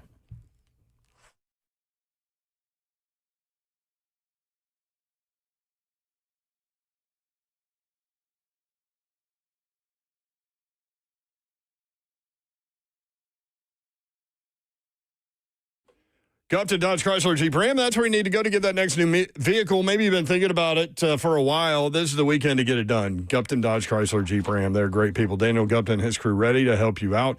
Just tell them what you're looking for. They'll point you in the right direction. Take your test drive. Go inside. They will help make the numbers work, and it'll be that easy. Check them out online. GuptonMotors.com is the website. All the dealership information is there. Address, phone number, inventory, both new and pre-owned, right there. GuptonMotors.com. All the deals they have going on in the month of September right there, too. Here are some of them. 1.9% at 72 months or 10% off MSRP on 2025 Ram 1500s. Jeep Grand Cherokee loyalty dollars. Extra $2,000 bonus cash on select new Upton Dodge Chrysler Jeep Ram vehicles. Over 120 new vehicles in stock right now. Crazy lease specials on Jeep Wranglers and Jeep Gladiators. Just 30 minutes from downtown Nashville, 3450 Tom Austin Highway in beautiful Springfield, Tennessee. About 30 minutes, as I said, from downtown Nashville. Upton Dodge Chrysler Jeep Ram.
3HL 104.5 The Zone. Babsy's going to check in at 4:45. She's on the sideline for ESPN2. Kansas at Missouri. Nice little quarterback matchup there. Yeah, buddy. For Beulah and Jalen Daniels. Love Jalen Daniels, man. Hope he can stay healthy this year. That's been his thing. It's big. But, man, really dynamic quarterback. You got some news out of Knoxville before we go to JG? Yeah, man, I do, man. I lost it. But they did renovations. You know, what is it, a $400 million renovation going on with Neyland? I don't even think it's all the way complete, but the east side of the stadium, if I'm not mistaken, they got rid of the troughs. So in the bathroom, no troughs. No more troughs, man. If you're a guy that had to go to the game and you had to use the bathroom on that side, you know exactly what I'm talking about. Those are gone. So, yep. Did Ramon even know they existed? Like he gone to a Tennessee game and sat in the stands? Yeah. Oh, okay. His After first he one got was, out? I think the first one was the Alabama game. Okay. No, his first one was Ole Miss game, the mustard bottles. Oh, yeah. I was there for that one. Mm-hmm. Yeah. Okay. R.I.P. Troughs is what you said during the break. R.I.P. Troughs, man. They're gone. All right. Every Friday at 4:20 during the football season, Jerry Garantano joins us, former Tennessee quarterback. JG, what's up? How are you, man? What's up, fellas? How are you guys been? What's up, JG? When I got to work today, Slay was outside his truck, and I go, hey, man, or maybe I texted you earlier, but we started talking about your YouTube channel that's brand new. People need to subscribe to Jarrett Garantano's YouTube channel. If you like a former quarterback breaking offense down in great detail, it is absolutely phenomenal, man. I know that was your first one, but we're ecstatic for you. That's a good project you got going. Great work, dude. The first time I was talking to my friends prior to maybe like Monday morning, and I was like, I just hope that maybe I can get like 200 followers by like the end of the month. Literally after the first video, obviously you guys know Vol Nation's absolutely crazy. They're the best. First video, I'm looking at my followers. I'm like, I just went from 4 followers to 1,000. What just happened? I would that right there, like that kind of energy and that kind of positivity. It definitely uplifted me, and I'm super excited to continue doing more. Well, I was curious to see what it was, and when I got in there, like I'm just a football nerd, and I love it. We were just talking during the break. We both love. Yeah. Like Slay gets on the All 22 after the NFL weekend, and he loves doing that. But I love having someone describe exactly what's going on every play. And so, like, it looked like you were trying to take everybody kind of inside Joey Aguilar and Josh Heupel headset, basically, and like, diagnose what they see on defense, what the play is attempting to do, and you went through his progressions. And I thought, both positively and negatively, like, because there's always things to learn from, but I thought that was a really good idea and really well executed. Us are all so similar, because my biggest thing is, like, out of anything in life, I'm such a nerd when it comes to football. So, like, I love the absolute science and math and the thought process, the chess matchups with it. So, like, when I'm watching tape, I'm like, wow, this is so much easier than having to watch yourself and critique yourself. You're just watching the game, right? I don't have to watch myself go through a 7-step drop and asking why did I get so much depth or why didn't I have a pocket movement. Now I can just kind of breathe a little bit, you know. But no, it was super cool, and obviously, like, talking to a computer was a little weird, right? That's the first time I ever did that, but yeah, it was just all my thoughts, right? Whenever I used to watch tape, whether NFL, college level, whatever it was, whenever I would watch tape, that's kind of just how my mind was structured to be built, right? Like, that's just a lot of years, and I laugh and I tell people, like, I don't know, I never got a PhD, but the one time that I did, it was for football, right? So, like, I feel like most of my education and most of my knowledge has stemmed over a time period of when I was 6 all the way to now. So being able to share it's super cool, and obviously the feedback, like, the people liked it, they enjoyed it. So I'm going to really, really continue doing it and really trying to post more videos more than ever. Well, and you dumb it down well for people like me, right? Like, so you can communicate really well. So people need to find Jarrett Garantano on YouTube and get that done. Zeph, let's get a link into the chat where people can just go ahead and subscribe. Let me start with this. Obviously, a very new to the system quarterback, right? Joey Aguilar, only a few months in. Did you see any different elements to Tennessee's offense? I would say I was super surprised. Like, the first time I've ever watched them, I knew that they loved splits. I knew that they loved tempo, but the complexity of the offense, I didn't realize that they had, right? Like, Coach Heupel and Coach Hasley do a great job of kind of running the same concepts but from different looks. That's my first takeaway. Mm-hmm. It felt like when I was watching tape, I'm saying, oh wow, that's guard tackle counter. Oh wow, that's tight end split zone with insert. And I'm like, wow, how did they just get to that play from that formation?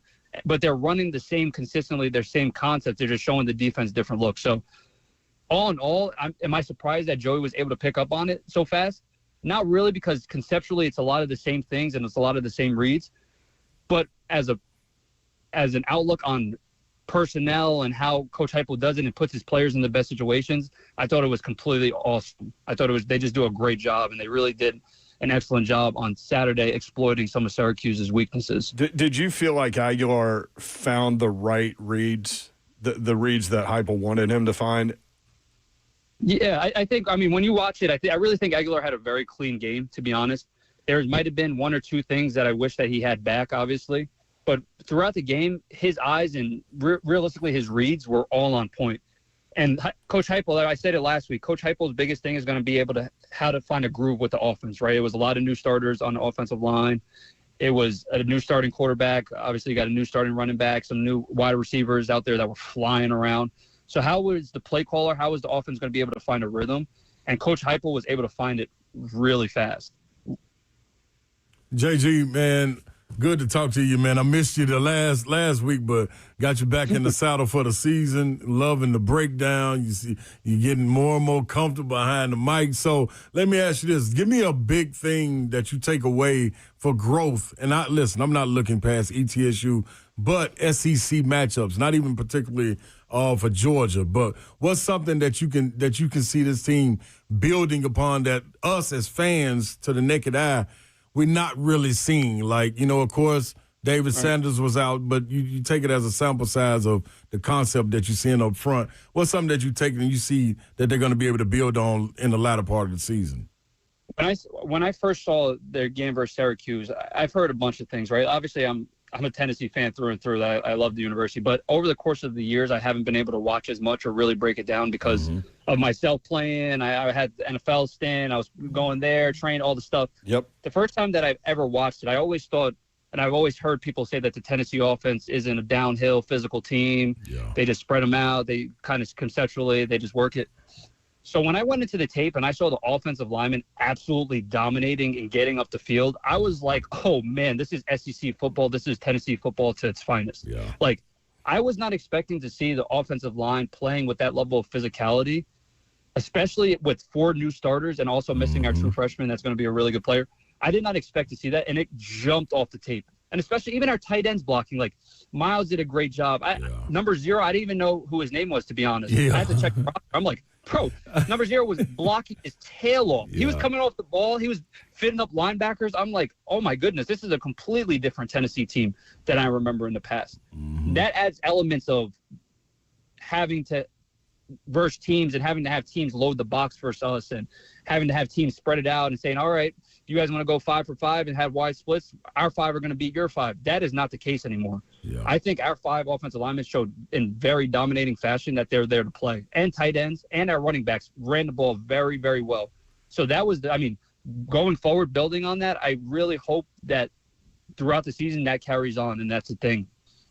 Do you think, while watching in it just being one game, do you think there of course, there's a lot of room as far as what the ceiling can be for this wide receiver group. But what you saw, who was someone that jumped off that you got an opportunity to see between Mike Matthews, Brazel, Staley, and the whole collection of guys?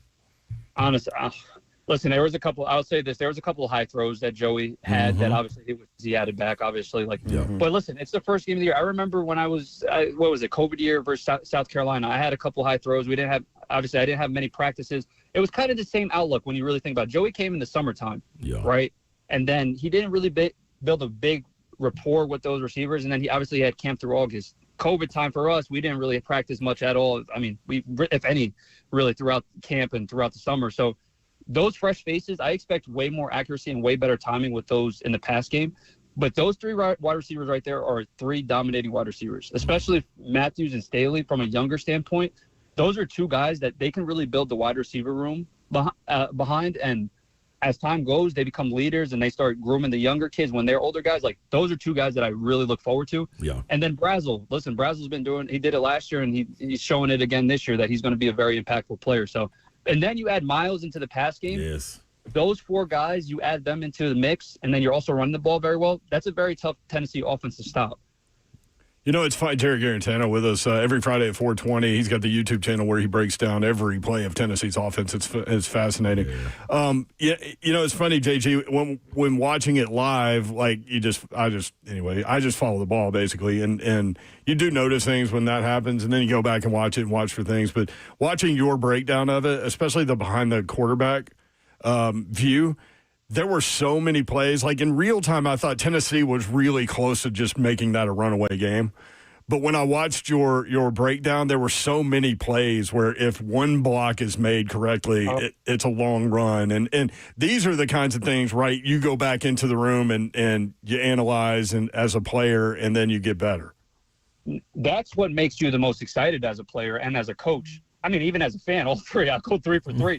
When you're watching from the perspective, I guess if you watch the YouTube video or if you're just watching it by yourself and you see the amount of great things that were demonstrated and also the things that could be harped on and worked on, and that game they could have scored 60 easily, right? Like, whether that's just Miles, there was a play where they were running wide zone and Miles didn't really fit into the alley. He went out instead of fitting into the alley for that one high safety. He fits into the alley, the running back's walking in. The amount of times that the offensive line had a clean pocket for Joey, it was awesome. Also, like, honestly, that's another thing to build on. But the play action game, that was really good.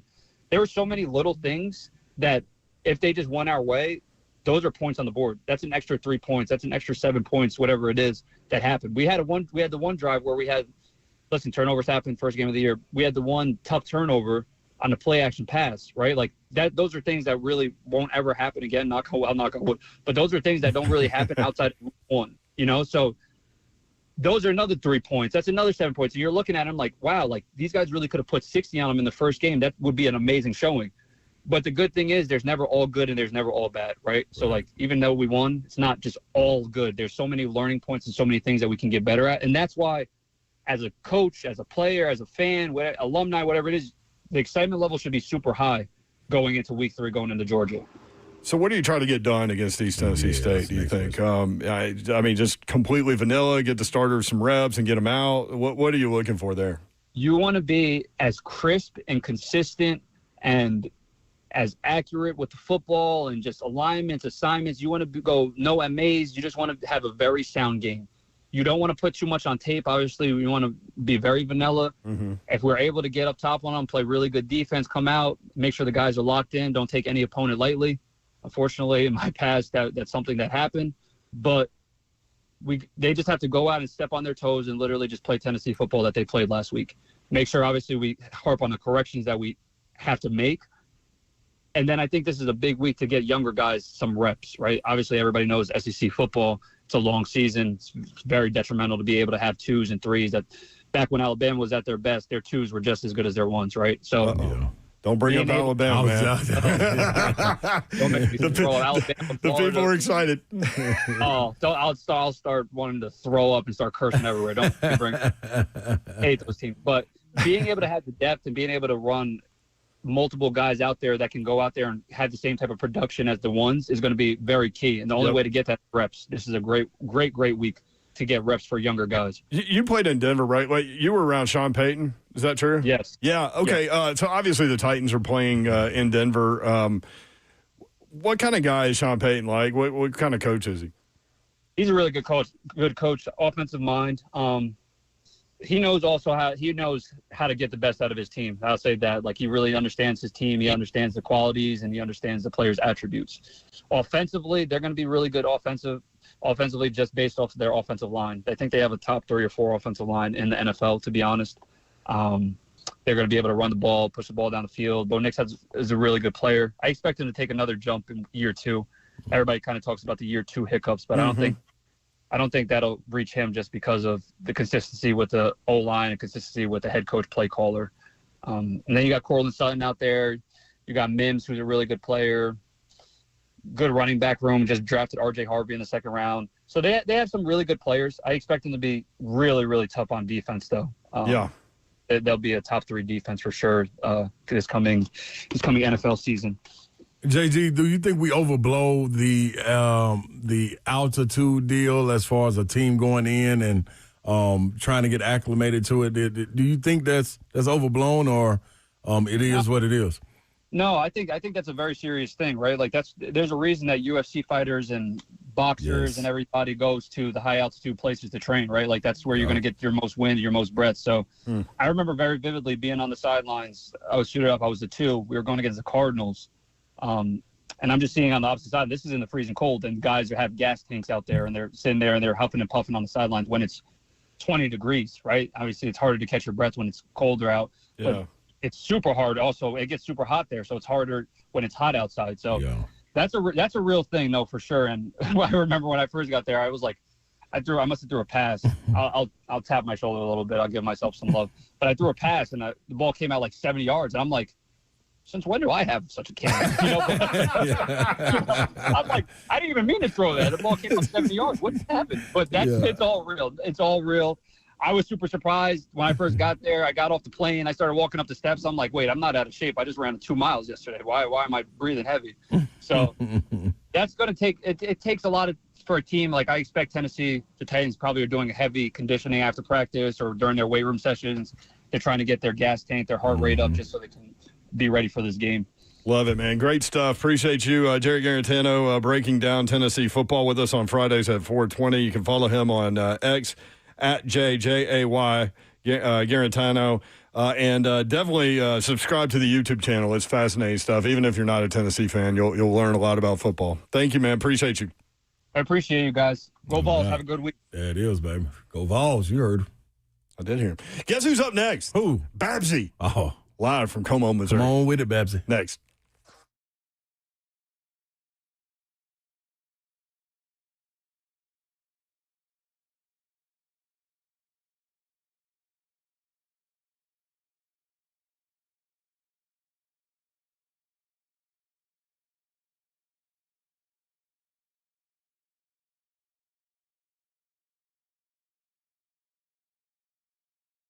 I want to tell you about my friends at United Structural Systems. You need to know about these guys just in case. Foundation repair company, waterproofing company, that has served the Middle Tennessee area since 1994. When it comes to large home repairs, a lot of times homeowners pretend you don't want to see the warning signs. You're afraid of what you're going to hear. This is especially true with waterproofing and foundation repair.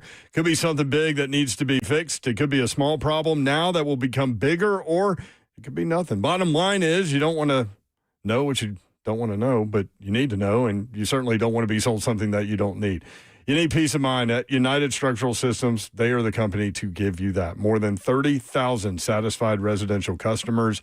United Structural Systems. Homeowners trust USS, USSTN.com, the website. USS, keeping homes dry and stable. We guarantee our best. Call USS. USS serving Middle Tennessee, Southern Kentucky, and Western Kentucky. Online at USSTN.com. Again, USSTN.com, or call 615-488-7855, USSTN.com.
3HL 104.5 The Zone. How long has this song been playing, Zeph? Probably like 30-ish seconds.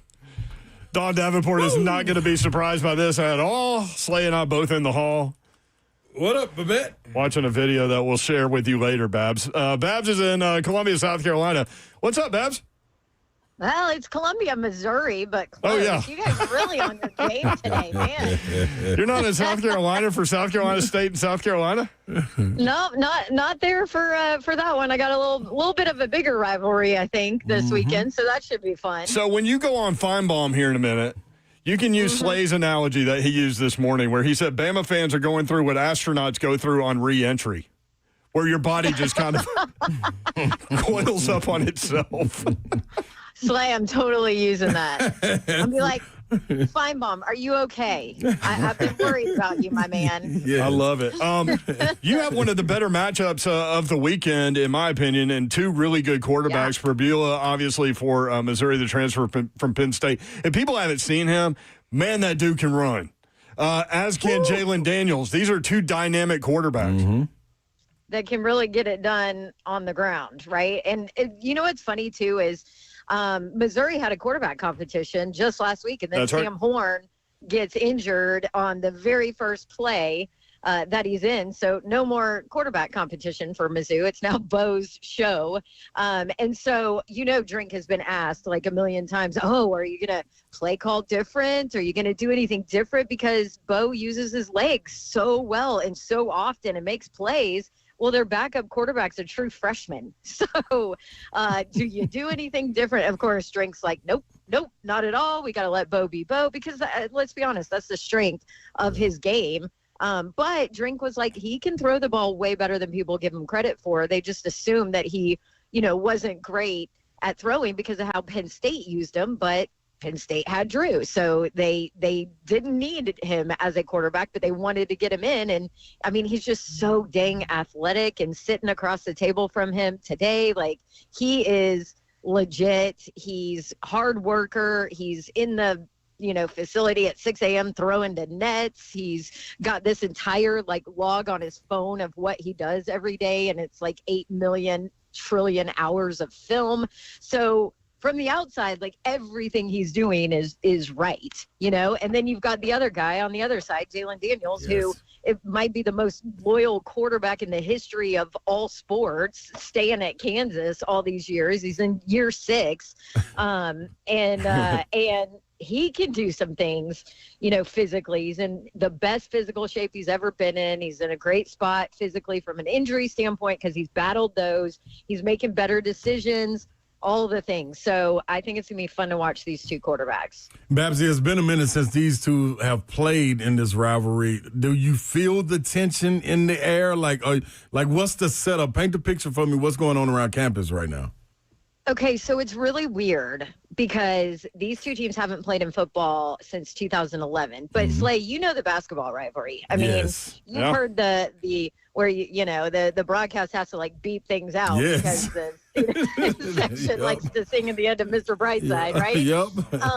So even though they haven't played football since 2011, this rivalry exists, it lives, and none of these players on either one of these teams knew anything about it. Nothing. I mean, because think about it, they were 5, 6, and 7 years old the last time this was played, so they have no idea. So both of the coaches did videos, had alums come in, but the DC for Kansas was talking about how he ran into alum. And he was talking about this game and this rivalry, and he got tears in his eyes and started crying. Wow. So when you talk about your true diehard fans of these schools, they will never forget this rivalry. Yeah. It is always a big rivalry. It's always a big deal. The younger kids on the team, they don't get it, but they get it from a history standpoint because the coaches have educated them. So everybody's super excited about, and it's the first measuring stick for either one of these teams. Neither one of them have played anybody. Oh, well, yeah. I saw Chase Daniel, former Missouri quarterback, one of the best, talking about that rivalry. And he said when he got there, he didn't really know about it because he was from Texas. And he said the entire coaching staff and everyone around there was like, oh, no, you hate Kansas. He's like, okay, I hate Kansas. Yeah.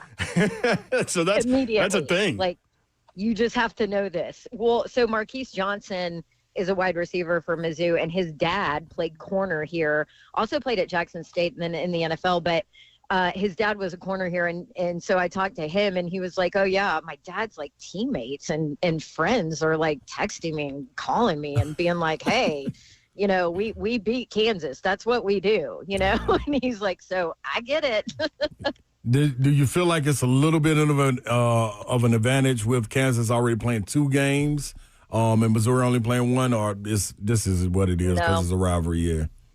Yeah, I don't think it's an advantage at all, because I mean, also look at the level of competition. Like they haven't seen trenches like this. They haven't seen running backs like this. You know, they haven't seen that, and I don't know, it might even be worse. They were really deep at linebacker for Kansas, and then injuries just hit the last couple of weeks. So they're a little thin there. Although up front, Kansas is, I mean, they've got nothing but 5-year guys, defensive tackles, defensive ends, guys that can get to the quarterback. Like Dean Miller is a legit player. They've got, you know, solid transfers there. Justice Finkley from Texas. They got some SEC guys up front, you know. So I think that's the strength of their defense and their team. But I definitely don't think it's an advantage that they've already played to, just because of the level of competition that you're talking about. I mean, this is going to be completely different for them. Kansas at Missouri. Don Davenport on the sideline. ESPN2, 2:30 p.m. Thanks for checking in, Babsy. Good to hear your voice. I know. Good to chat with you guys. It's going to be a really fun one, and I know that the crowd is going to be amped for this one. So they will. That'll be fun. Y'all tune in, Absolutely. and we'll talk about it when I get back. Love it, Babs. Thank you. Love you. All right. Love y'all. Right, see you later. Holla. Holla. Holla, she goes with. My girl. 615-737-1045. Let's get Richard in here from Springfield. Richard, thanks for being patient, man. What's happening? The Tennessee Titans' keys to the game are run the ball through the lines to be able to convert into a first down. The second key to the game is to give Cam Ward more time to throw to the receivers. And the last key to the game to win the game for the Tennessee Titans against the Denver Broncos is to start Calvin Ridley and let Calvin Ridley get catches. And the starting quarterback for the day and the game against the Broncos for the Tennessee Titans is Cam Ward. Love it. Thank you, Richard. I appreciate you, man. Keys to victory for Richard. Run the ball. Rich. Give Cam Ward time. Let Calvin Ridley cook. Got to give him some touches. 615-737-1045. Moonshine Mariani will join us at 5:20 for his Blood in the Water pick. We'll see how he did last week. And we'll continue to break down Titans and Broncos, all of the college football activity. We haven't hit on some of the local teams. We'll do that when we come back as well. Whatever game you want to talk about, as Bab said, hollow.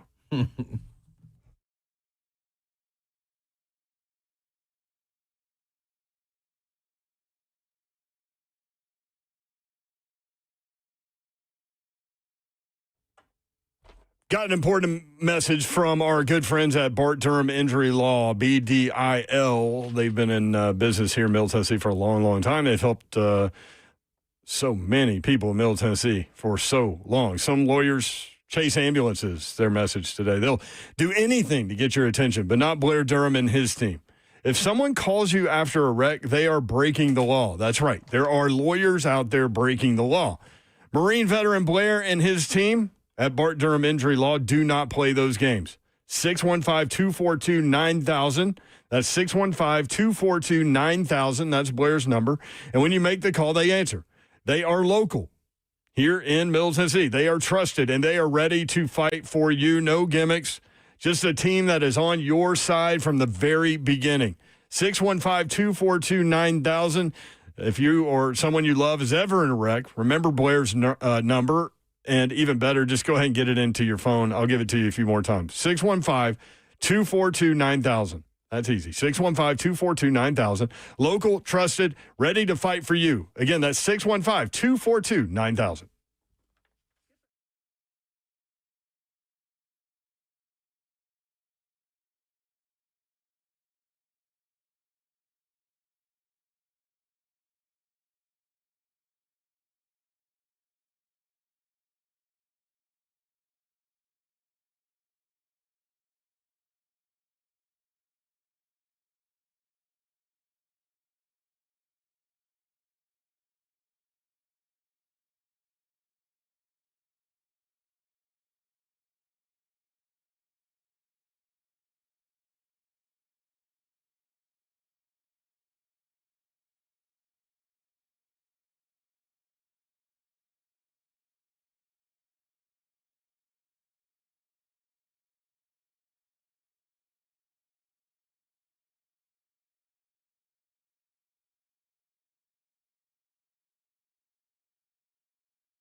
Good afternoon. It is 5 o'clock. I'm Joseph Bonanno live from the 104.5 The Zone studios, sponsored by Circa Sports at Kentucky Downs. The injury report for Titans-Broncos is officially out. Left tackle Dan Moore, good to go. He's going to play. Running back Khalil Mullins will be questionable with an ankle, and cornerback L'Jarius Sneed questionable with a knee injury. And safety Kevin Winston Jr. will be doubtful with a hamstring injury. Over for the Broncos, they have 3 players not playing. That is including tight end Nate Adkins with an ankle injury, defensive tackle Malcolm Roach with a calf injury, and starting inside linebacker Dre Greenlaw with a quad. Those 3 will not play for Denver.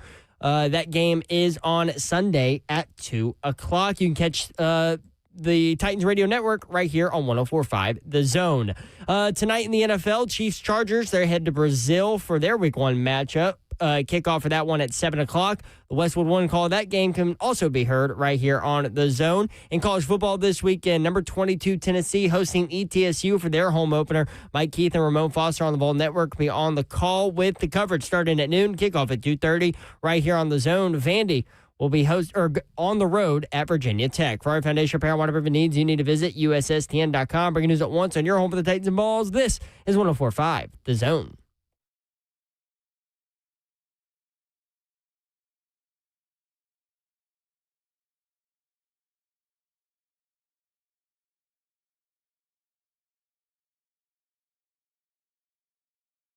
Three, Town 104.5 The Zone. Brent Doherty with you on a beautiful day in the Music City. Speaking of that, there is a severe thunderstorm watch that has been issued for basically all of Middle Tennessee. Outlines the this from Nash Severe WX watch. The severe thunderstorm watch outlines the possibility of ping pong ball-sized hail, scattered wind gusts to 70 miles per hour, frequent lightning. Stay connected as the storm rolls in. They're talking about 7 to 8 p.m. As a time frame. Yeah. So we'll keep you updated. So those high school teams out there, y'all check in. Yep, head on swivel. And that's a great site to follow, Nash Severe WX. Yep. Even if you don't live in Williamson or Davidson, they constantly put up radars and things like that where you can see all of the areas and where the storms are. So it's a good one. If you want to watch the show live, you can. YouTube, Facebook Live, Twitter, and Twitch. Twitch, please. Coming up at 5:20, Mark Mariani. Slay Dog is here. I'm in the building. Bob. This car.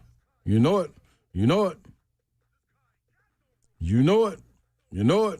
I love you singing Rocky Top there, but you really don't need the auto-tune part of that, although it does kind of make it sound cool. It was just letting you know we can stretch out. That's all it was. That's all that was, Joe. That's just letting you know how far we can go with it. Some of the local teams in action. Tennessee Tech hosting Chattanooga Saturday at noon. Tech ripped Cumberland in Week 1, 65-0. Tennessee Tech is ranked number 20 in the FCS poll. Austin Peay at number 4, Georgia. 2:30, ESPN Plus. That's a big old spread, too.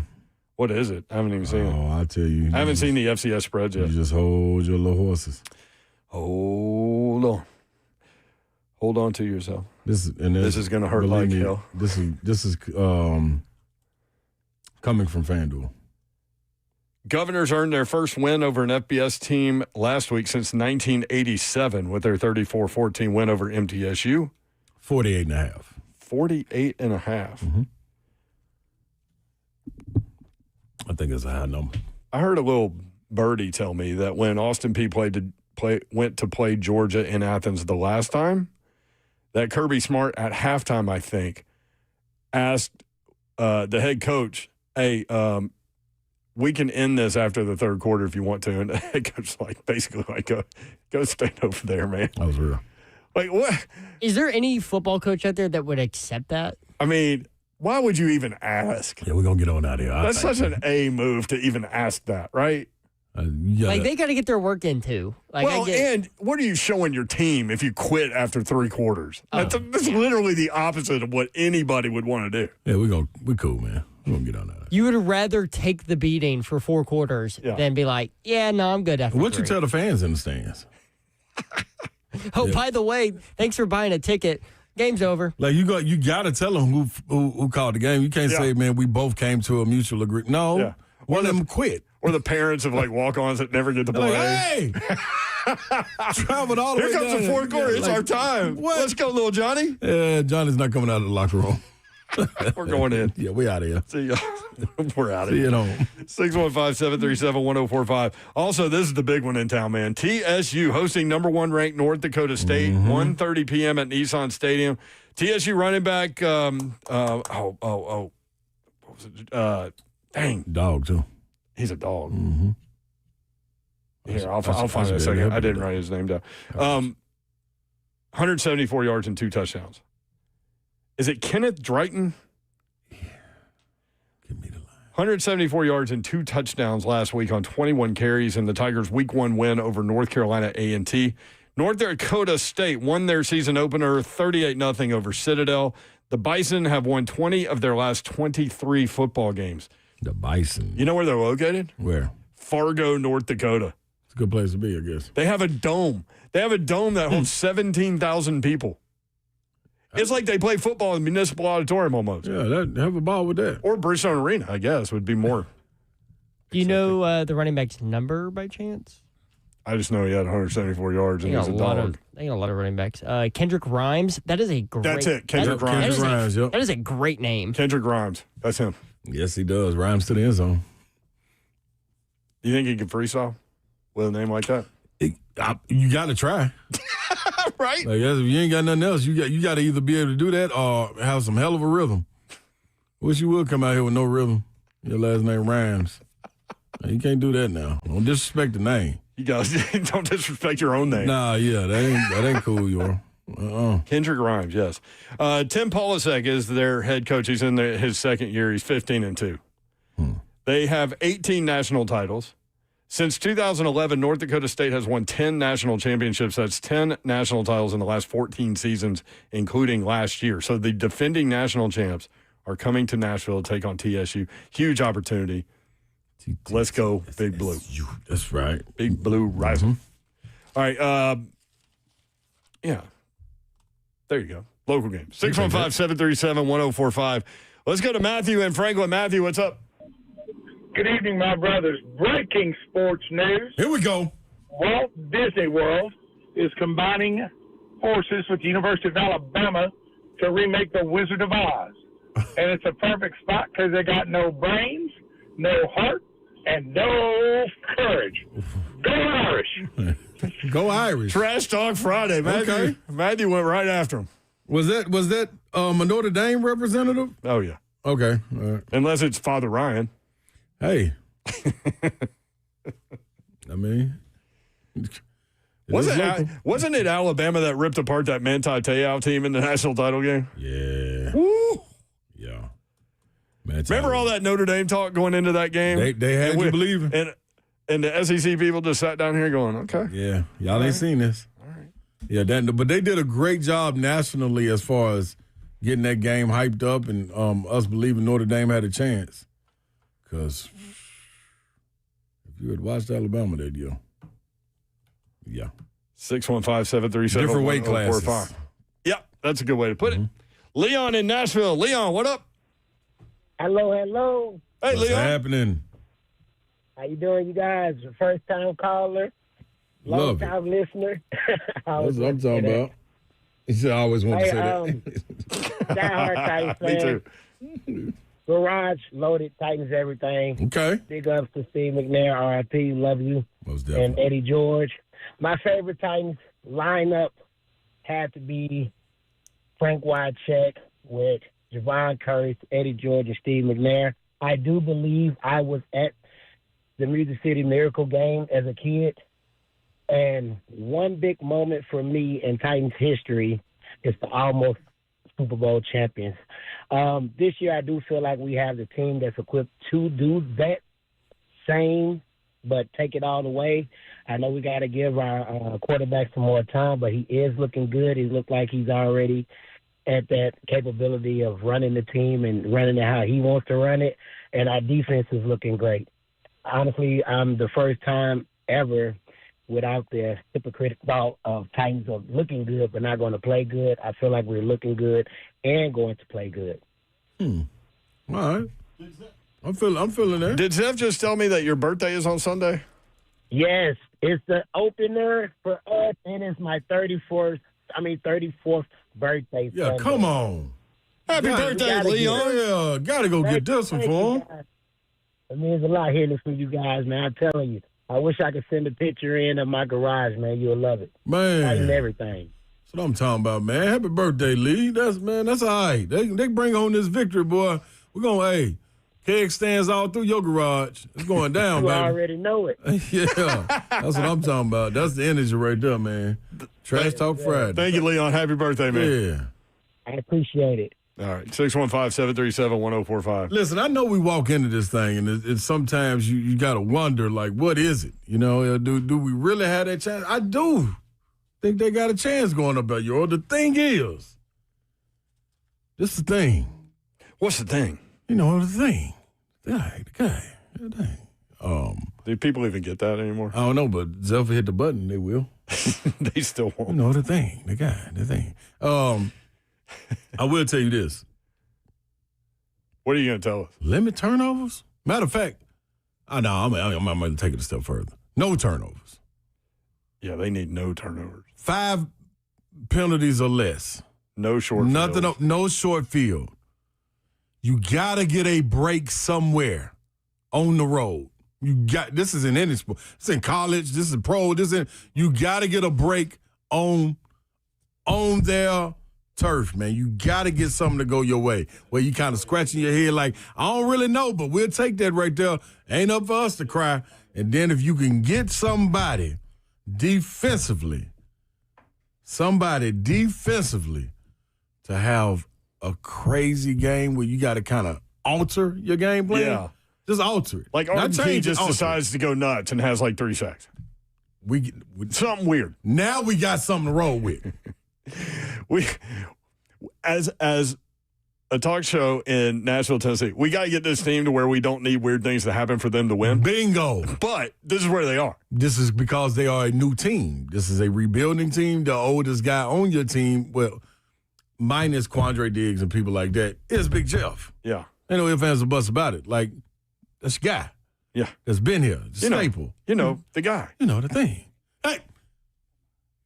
I'm telling y'all, That's Zeph alive. Caliendo doing Joe Biden, which is hilarious to me. Hit it again, Zeph, while we're there.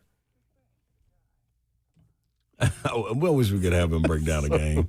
We need Frank to break down a game. This is, man, so if that happens, you got something to play with, man. But also understand, this is why I said this in June, maybe May. Guys and gals, keep in mind, this is a rebuild. Was understood by getting the number 1 overall pick. Excitement and expectations come. I'm excited too. Trying to taper them, though. I think them winning 6+ games is an outstanding year. I think it's definitely possible, too. Yeah, no question about it. And if they're trending up, who are you more concerned about? The defense or the offense with this Titans team walking into this game? I mean, if you go defense, it's because of the depth. Like, so if you acquire some injuries, there's a huge drop-off. It's like Thelma and Louise driving on the cliff, and then Thelma and Louise at the bottom of the cliff, just dead. Jumping off the cliff. That's what I'm saying. They're carcasses. So, so it's defense for you? Defense for me. Okay, mine?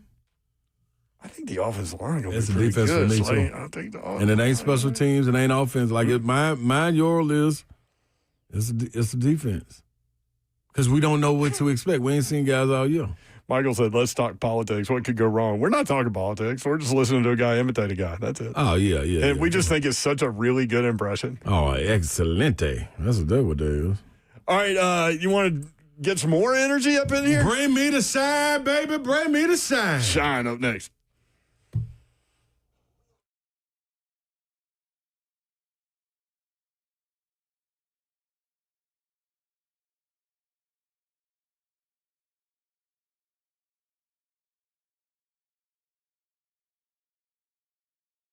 Dickens Turf and Landscape Supply, if you're looking for that equipment that you need to keep that lawn in its beautiful, pristine shape, my guys at Dickens Turf and Landscape Supply can help you out. DickensSupply.com is the website. Trey Hartsook is here with more. Trey? Hey, Brent, I'll tell you, man, once you get that grass looking good, it's weed-free, it's lush, it's green, something we got to do. no matter what, is we got to cut it. And at Dickens Supply, we have the best brands in the industry, whether it's Toro, Ferris, Snapper, Wright, and on the two-cycle side of things, Echo, Shindawa, Steel, Red Max.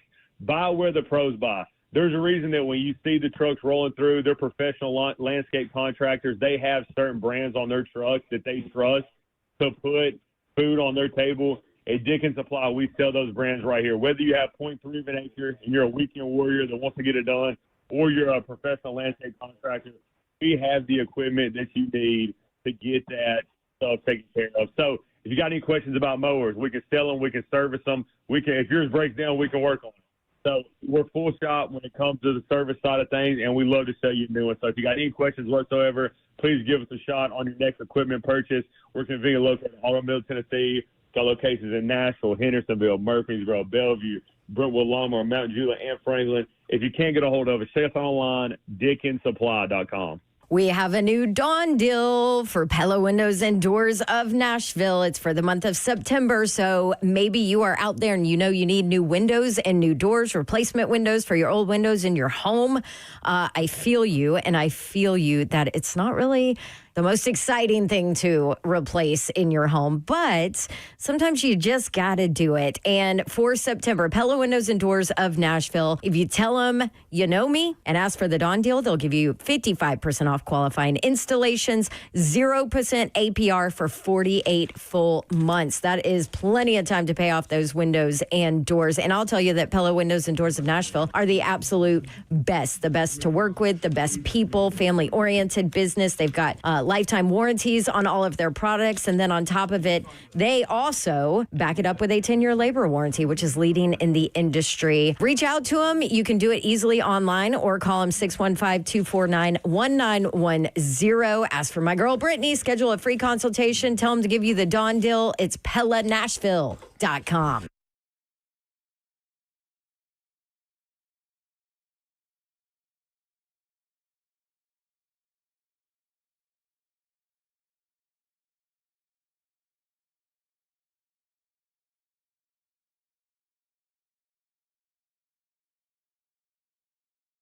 Let's face it, buying a vehicle should be straightforward and stress-free, and that's exactly how Two Rivers Ford has been doing business for decades. This locally owned dealership has a non-commissioned sales team whose only focus is to find you the right vehicle at the right price without the pressure. So you'll actually have a fun car buying experience. Great prices, easy financing, and a non-commissioned sales team. Two Rivers Ford, the South's most trusted Ford dealer.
3HL 104.5 The Zone. Slay said this morning on Ramon and Will, Bama fans are going through what astronauts go through on re-entry. Yeah. So I just you said that was off the flow. Oh yeah, that was just rolling. So I looked it up. During re-entry, astronauts experience physical forces from intense deceleration and gravity, feeling a sensation of being pushed back into their seat, similar to a roller coaster ride. Upon returning to Earth's gravity, their bodies what am I trying to say? You know. Unaccustomed to gravitational forces after spaceflight must rapidly readapt. This can lead to immediate post-landing issues like muscle soreness, dizziness, balance problems, which are temporary as the body readjusts to Earth's gravity over a period of days to weeks. There you go. This is what they're going through? Yeah, that's it. That's it. That's everything. Dizziness. Yeah, this is all y'all stuff. Y'all feeling your body. Your balance ain't there. You try to get your equilibrium back. You okay. You're okay. Breathe. Going to win easily Saturday. You're going to be fine, man. Take care of yourself, though. Then they got Wisconsin. Yeah. Where you can get all the physical problems that you have with FSU fixed because Wisconsin will try to physically mash you, and you can get them. You can get them. Then you get the bye week. Then you get the Bulldogs. Yeah, you just fine, man. Listen, just because Saban got off the spaceship and stayed out of space, don't mean when you came back you had to panic. You just ain't been here in a long time. Earth, we still out here moving around the same way. We still walking. You know what I mean? The dogs, we walking the dogs not walking us. Cool. I've seen some situations where it looks like the dog's walking the person. I mean, that's the Jetsons. But we are okay. Astro been doing it. Emmett on YouTube, Pearl Cone versus BGA tonight. Come on, Pearl Cone, we need this one. No, man, Pearl just playing everybody. I'm the CPA, everybody. BGA. They got Oakland. They got one more. That was a great game with CPA. Pearl Cone jumped out 2 scores in the second half, and Ingle Martin always finds a way, man. I forgot who they got. They had NBA, they got CPA, they got Oakland, and BGA before they even get in their district. I mean, the beautiful thing about the way it's set up is go ahead and play all those schools because it really doesn't matter. Your record doesn't matter when you get into the playoffs. Right. So they'll be tested. You just want to be a tested football team. CPA, by the way, plays Tupelo, Mississippi tonight. Do they? At CPA at 6 o'clock. Tupelo won the state championship in Mississippi last year. Tupelo. Lots of high school football activity going on. I didn't know they had a football team in Tupelo. You can, really good one. Yeah, casino money. They're buying high school kids. You can get anything. You're a casino. Busman from Alabama. I'm telling you now. Louisiana. Take them all. By the way, Charles and Garth will have you covered with the high school activity. We got to start getting them on, man. We got to get them on and let them do a little preview every now and then. Quit running, Charles and Garth. Charles usually sends me a text message to preview what's going on. I know they're doing Trucking for a Cure tonight. So, shout out to them. Yeah. So, yeah. Oh, maybe they're doing it tonight? I think it's tonight. It is tonight. I'm pretty sure it's tonight. It is. Thank you, You're welcome, Slay. Guess who else is in here? You want a little dose of energy? Give me something. Hello. Let's go. There he is. He's Moonshine. How'd you hit him today, Mark? Moonshine. How'd you hit him today? How we living? Doing good, dog. Dude, I felt bad on Tuesday, fellas. They were handing out samples, in air quotes, of that Jack Daniels or Gentleman Jack. And I was like, man, nothing I'd rather do than sit here and have one with my boys. But then you guys got actually a good former Titan on to do some radio and Delaney Walker. So I was like, all right, I ain't going to mess that airwaves up. I got to get out of here. What? Where were the Jack Daniels samples? I missed this at the Titans house. Yeah, I would accept it. Oh, yeah. I didn't have access to that wing. I would have gladly accepted. Oh, well, they got to get everybody a little buzzed up before they throw them ticket prices at them. So they got it all. they got it all figured out. That was a great event, though, man. That was really cool. How incredible does that stadium look with that model that they built?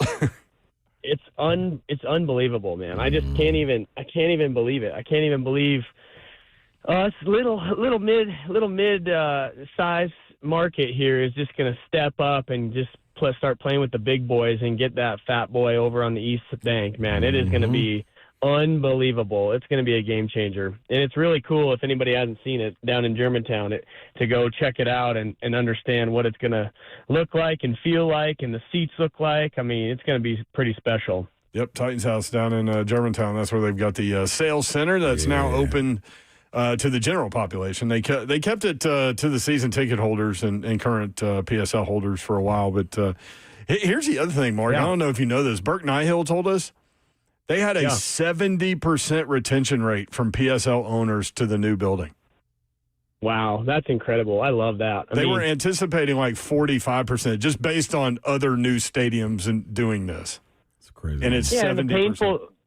That's incredible. And I wish I would have heard that stat. I mean, the painful thing is, and you got your diehards that have been here since day one, and it hurts. It does price some people out. Graduate into the 2025 world and 2026 world of this new stadium, and that ticket price, and that actually makes me feel good that Titans fans, man, are the best. They're loyal, and 70% of them were able to pony up and do it. And you know what? I think that's going to change a game day environment in there. Because to be honest with you, man, like, those are the fans you want in that stadium. And I know it's going to be a new shiny new toy and all the LED and stuff, but if you look at like the Super Bowl or something, you got a lot of people just paying tickets for the money to watch the Super Bowl, but you don't have the loyal first day fans in the stadium. It doesn't create a big game day home field advantage for anybody, and you don't want that in your stadium. So I'm glad we got 70%. I'm glad Titans fans stepped up. I'm glad we're going to rock that place, and I'm sure as heck glad we're going to put a dang winning team on the field this year and next year when that thing opens up. What do you think the Titans need to do to get this upset win on Sunday in Denver? Well, I'll tell you this. The good news is Titans fans, there's a lot to look forward to because we can't go much lower, baby. First overall pick is about as low as you can go. So we going to get better. We going to get better. And that's what we did, man. We got better all over across the board, man. You get started on offense. You get start across quarterback, whatever. I mean, special teams. I'll tell you what, guys. I'm a special teams guy. Bringing in Johnny Hecker is going to change the game and flipping the field, and John Fossil on special teams. Quarterback, wide receivers better. Our O-line is going to be better. But, man, I do not like this matchup. Everything about the Broncos and everything.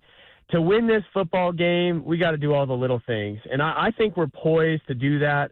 I think we have to run that football. We have to not turn the ball over. It is going to be a physical game. They're going to make us earn every inch of it, man. And I think we got off the rails last year. There's no secret there. We got to create a new identity. And when you bring in Zeitler and you bring in Dan Moore, you move J.C. Latham over, you got your 1,000-yard receiver and your 1,000-yard running back. By the way, fellas, both who were voted team captain this offseason. And you see Calvin Ridley, you see how much it means to him when he accepts that award and has tears in his eyes, guys. That guy's a motivated dude now. So, anyway, number one defense in the league coming off. They get after the quarterback in the Denver Broncos, but we got to do the little things, man. And I think our defense has a lot to prove, man. Second year under Denard Robinson, everybody's doubting them, man. But if you look at our defense, look at our secondary, look at our shell, we need to get L'Jarius Sneed healthy, man. He's got to be that dude that we paid all that money for from the Chiefs. But, man, if Brownlee doesn't fire you guys up watching the football game, you're in the wrong business, dude. And you got Roger McCreary, and you got Cedric Gray, and you got Barton from the Broncos. Man, we got pieces. We're getting better. Is it going to happen overnight? No. To win a game like this, you got to do everything right, man. So if you start getting pre-snap penalties, if you start turning the ball over, if you start having negative plays on first and second down, you're screwed, man. So all the little things. But I'll tell you what, we got a dog now. We got a dog. We got a straight-up assassin who wears number 1 for this football team, man. Yeah. So I'm thrilled, man. I can't say that I love this matchup, just only because of the defense. But I am absolutely as optimistic as you can be about the season and how it shakes out. I think this AFC South is wide open, man, wide open. I think C.J. Stroud took a step back for the Texans. I think both the Colts and Jaguars are trying to figure out their stuff. Second year under Cali. I mean, so many things, man. So anyway, I just can't. I'm just jacked. Football season's back, and Two-Tone Blue is back on the field on Sunday afternoon, and I mean, I'm like a kid on first day of school, baby. I'm ready to rock. Yeah, we all are, and yeah, man, I'm with you. I can't wait to see like what kind of exotic books packages Denard Wilson has at his disposal. Mark Mariani, Moonshine, Blood in the Water Pit coming up. Slater? Absolutely. Moonshine. All right, man. So stepping into the realm, Alec Ayomaner. You got Chime DK. You got him coming in. These young guys looking to kind of, get a footing. What do you expect out of them? And also with Cam Ward. Like, I know we see him up close, but are expectations changing for Cam Ward, or are we being able to kind of tame them and keep them the same? I think, man, listen, the Two-Tone Blue homer in me says Cam Ward's going to lead us to that Lombardi Trophy in 9 months. But the reality is we got to give this guy some slack. He's gonna have his rookie moments, man. I was really impressed with him in the preseason, his footwork and everything. He's got a swag about him that just makes you want to fight for him and battle for him. So I'm not worried about that. What'll be really interesting to see, I know we beat this one a lot, but is who steps up after Calvin Ridley, man. Calvin Ridley is focused. Right. Calvin Ridley is one of the, he's matured. He got that C on his chest now, but who's behind him? And guys, this starting Alec Ayomaner was no accident. Yeah. Taking Van Jefferson out of the starting slot there was purposeful, and it's kind of a as a vet, I don't know how I like that so much, but as a rookie, it's kind of the conversation goes, hey brother, it's your time now, dude. You got the torch. You go make plays, man. We need somebody to step up, and it's going to be between him and Chig and Gunnar Helm. I like both Gunnar Helm and Alec Ayomaner to make some big plays because somebody's got to step up as that second-tier option. And you know what, guys, man? I think Callie is going to spread this thing around. We don't have that main focus guy. We don't have that Derrick Henry or that one. We're not a one-trick pony. We gotta share the rock. I think our tight end room is going to take a lion's share of this. I think Chig and Gunnar are going to catch 100 balls this year, man. I think that room is going to have mass production because Cam Ward needs an outlet, man. Cam Ward needs somebody, a check down guy. He needs to get the ball out of his hand when it breaks loose, and I think those tight ends are going to be huge. So, and Chim DK, man, here's the deal. Your number one job as a punt returner, your highest priority is to give the ball to the offense, man. So your role there is to not turn that thing over, secure the ball, and get what you can, man. So I'm excited for him. I thought he was the one that should have won the job. Honestly, he catches the ball really clean. It was down to him and James Prochet at the end of the season, at the end of the preseason, but I like his speed. And with the new kickoff rules, man, he's going to have a chance to make good decisions back there. Man, if I was sitting across from him, I would just say, bro, secure that ball and hit it, man. Hit it as hard as you can. A little reckless. I got a couple screws loose. But if you hit that thing without fear, you're going to break through. And these kickoffs, man, you got to break through one line of defense, and there's nobody left the way they layer them. So I'm glad you're in that position. But, man, we have at every position, we have a depth issue, and we have a lot of young guys playing. So that's right. There's a lot to prove, but it's really fun that those guys get to go prove it and show what they're made of.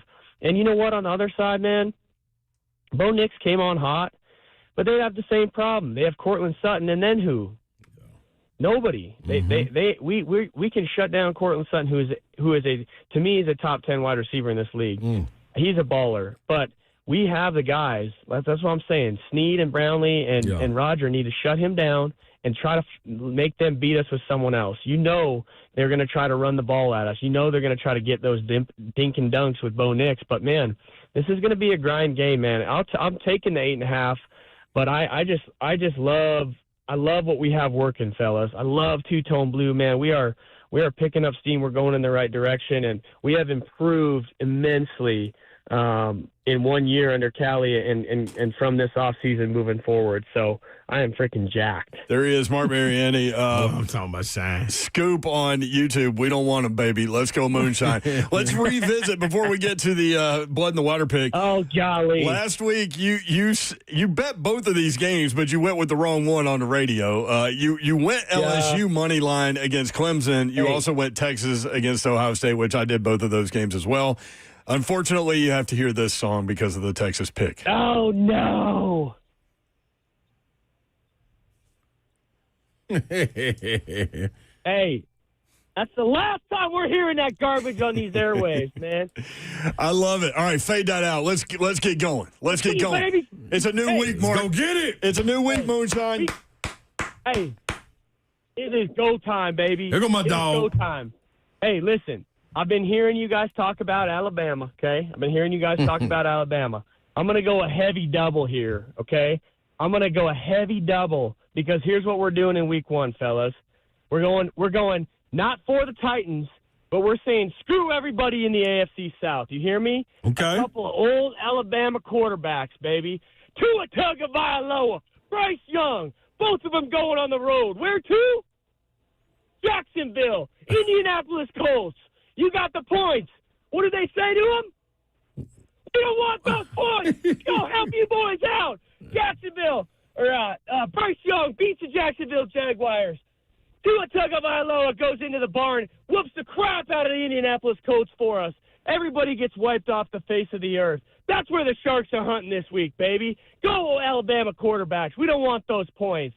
You want me to pick one? Fine. I'll pick one. Official pick, taking the Miami Dolphins in Indianapolis. But I want the Jaguars to lose, too. Screw them all, baby. AFC South gets absolutely punched in the mouth first week. There he is. He's Mark Mariani. We call him Dolphins Moonshine. over the Colts, baby. I'm booking it, taking it down. Me and Moonshine going swim. Hey, we going swimming in brown water, baby.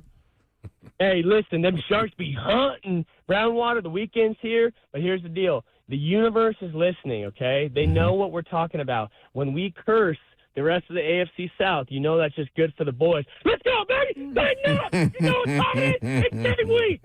It's 36 hours away. Let's go! There he is. He's Moonshine.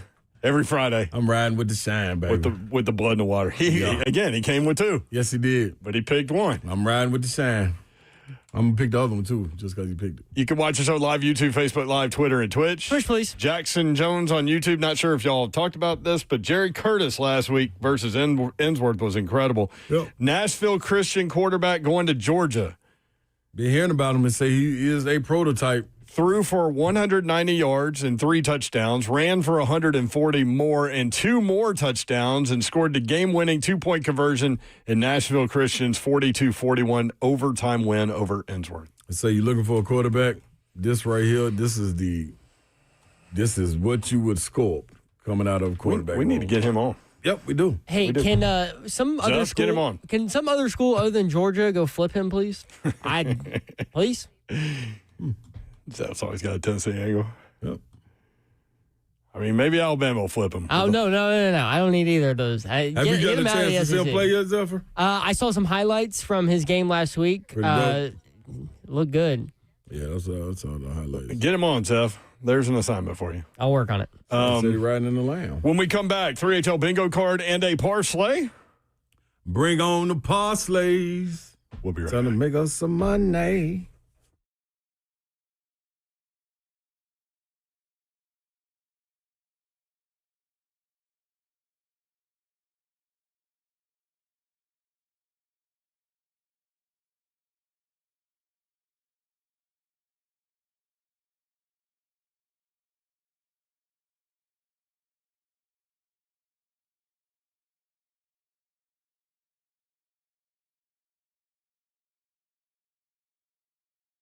Football season is snack season. Do it the right way. Watch your games, but make sure you snack the right way. I want to tell you about a new obsession. Daisy French onion dip.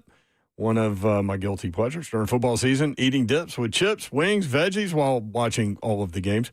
And now Daisy comes out with a delicious Daisy French onion dip and a Daisy ranch dip. And these dips are game changers. They are as delicious as a homemade dip, and they're made with real herbs and spices and other ingredients that you will find in your own kitchen. We're all watching games this fall. It is snack season. Also, maybe you're going to be having people over. You need to be prepared, not only with all of the proper television viewing opportunities, but also with the dip opportunities. Daisy French onion dip, Daisy ranch dip. The best. So great. And the perfect complement to all of the games that you will be watching. Look for Daisy French onion dip at a grocery store near you. As a matter of fact, they're at all grocery stores. Daisy French onion dip. All right, y'all. You know what time it is, don't you? Well, if you don't. Your favorite time of the year is here. Seasons are changing. Football is in full swing, and families are making holiday plans. Speaking of family, growing up in Nashville area, where was my love grown? Right there at Shoney's. It started right there. I grew up on Shoney's breakfast, lunch, and dinner, and it's still one of the favorite places to enjoy a delicious meal. Shoney's is proud to serve you always fresh, always delicious dishes, any time of the day, fit for any craving. From all-you-care-to-eat fresh food bar to a delicious meal from Shoney's extensive menu, you can get classics like the Slim Jim sandwich, the All-American burger, baked spaghetti, and breakfast served all day, my favorite. Make sure you top it off with a slice of signature strawberry pie or my other favorite, the number one world-famous hot fudge cake. Plus, you know to go with the kids' sports and school events. The busy season, you can let Shoney's do all the cooking for you. All you got to do is go to anyone in the Middle Tennessee area, Clarksville, Dixon, Lebanon, and on Donaldson Pike in Nashville. It's Shoney's. Let's eat.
3HL 104.5, The Zone. Brent Doherty, Ron Slay with you. Don Davenport just did some work on the Paul Feinbaum show. We're going to play a little bit of that for you here in just a second.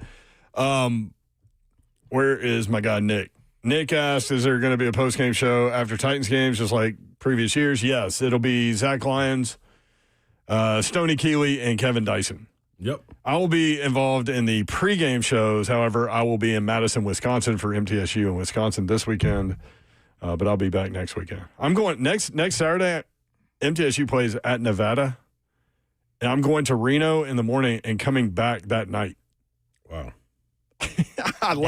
That's a day. I land at 5 a.m. That's how you get some work done. And then do the Titans pregame. That's getting work done right now. That's what I'm talking about. That's like your old schedule. Yeah.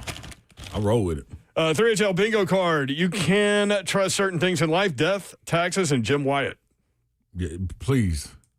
The right Jim Wyatt. Y'all said right especially the visor with the pencil in it, Jim Wyatt. That's The one. Vandy visor. Yep. Yeah, because he'll slip in a Dodgers visor in there sometimes. Will. Yeah, we don't like that one. You ain't going to take your piece? I'm going to take it. That was me taking Gunnar Helm with the first touchdown. Yeah. You went Tony Pollard. Yep. Since when did I have such a cannon? That was Garantano. Garantano, when he got to Denver, he threw the first pass he threw. He threw it 70 yards. He was like, where did I get that cannon? The air is thin up there. Yes, baby. it is. It's a real thing. That's Caliendo doing Joe Biden. Yeah. Never mind. That's okay. That's Caliendo doing Joe Biden. Man, I got some long parlays. He has to at least have some rhythm with a name like Rhymes. TSU's running back. Slay talking about it. I don't know if he can freestyle, but he needs to at least have some rhythm. Bama fans are going through what astronauts go through on reentry. Yeah. Speaking of, you got a little bit of Don Davenport here on Paul Feinbaum. Let's listen in. Pretty sure that Ron Slay got brought up. Okay. Oh, let's go. Paul Feinbaum show. Let's go. Always good to talk to you. We'll. Uh-oh. What's Paul's up, getting in Jamar? here. I'm sorry. Oh, okay. Yeah. So you do radio with Ron Slay. Your tweet got put up on the show. I do. So can I bring this up? Yeah. Slay tweeted about me being on with you. So I do sports talk radio in Nashville, Tennessee. You know, we have a ton of Vol fans there, right? I'm an Auburn girl. I graduated from Auburn. War Eagle. Thank you, Paul. That's the best thing I've ever heard you say.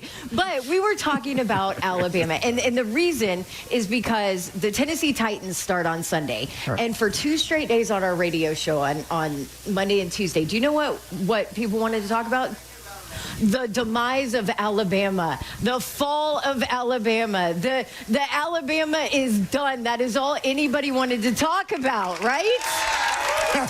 So I told my guy Slay. Why are you doing this to me? I told my guy Slay I was going to check on you to make sure you're okay with what's going on. Well, let me at make it clear to Alabama. you, Ron Slay, I am not okay. And this is the comparison that we came up with. It's like the astronauts. This is Alabama right now. It's like the astronauts that go in space. And then, you know, when they have to come back through to come back to Earth, and it's like, oh, yeah. and their body is just everywhere. That's Alabama right now. That's what they're going through. They are the ones coming back down to Zero Earth. gravity. Yeah. You know So what? good. I'm glad you're You know okay. what? I think it's actually worse than that. You might be right. You might be right. The but- one and only Dawn Davenport, how she survives Ron Slay every day, I don't know. No, I don't The either. money must be good. Well, Way to go, Babsy. Way to represent Babsy. You're just sitting here eating flaming hot Cheetos and getting called out by a phone ball. Hey, man, this is some good stuff right here. I needed something like a little crunchy little snack. I did it. Where'd you find those? Oh, in the sack machine. Oh, okay. They upgraded our sack machine. Misty and Pine Aqua. Next up, Misty, what's up? Hey, my Vols family. What up? Hey, y'all were talking about the quarterback from Nashville Christian. Yep. That kid Jared has Curtis. been an outstanding kid. I've met him several times. He's dated my cousin. He's just an outstanding kid. He's had, my understanding, he had several from, like, I think it was Oregon, I think maybe Penn State, but there was some really big schools, and he chose. Oh, he could go. He could go anywhere in America. Yeah. Outside of Tennessee has another quarterback committed, but outside of that, he could go anywhere. Oh yeah, we do some fundraisers for like our local softball travel teams, basketball, stuff like that. And he's always, and I'm in Hickman County. He goes to Nashville Christian. He's always coming in and helping do those things, and he's just an awesome kid. That's good to know. Thank you, Misty. They need more of him. They need more leaders like him at Georgia. They need more kids like that. Yep. Yeah, but that's hey, a good point. What time is it? It's football time in Tennessee. Woo! I'll be there tomorrow. Y'all have a great weekend. Love you, Misty. See you, Misty. Bye. Yep. Have a good weekend. You got parlay real quick? I got a parlay real quick. What? Got to write quickly.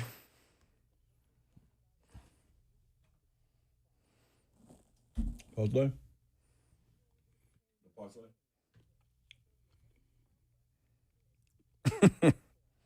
Bring me my money. Boom, boom. All right, y'all. We're going to start this one straight off. Let's go get our money. It's real football season. Ain't no week 0. Ain't no week preseason. Ain't nothing. This is real football season. Time to stack these coins. Here it is, right here, right now.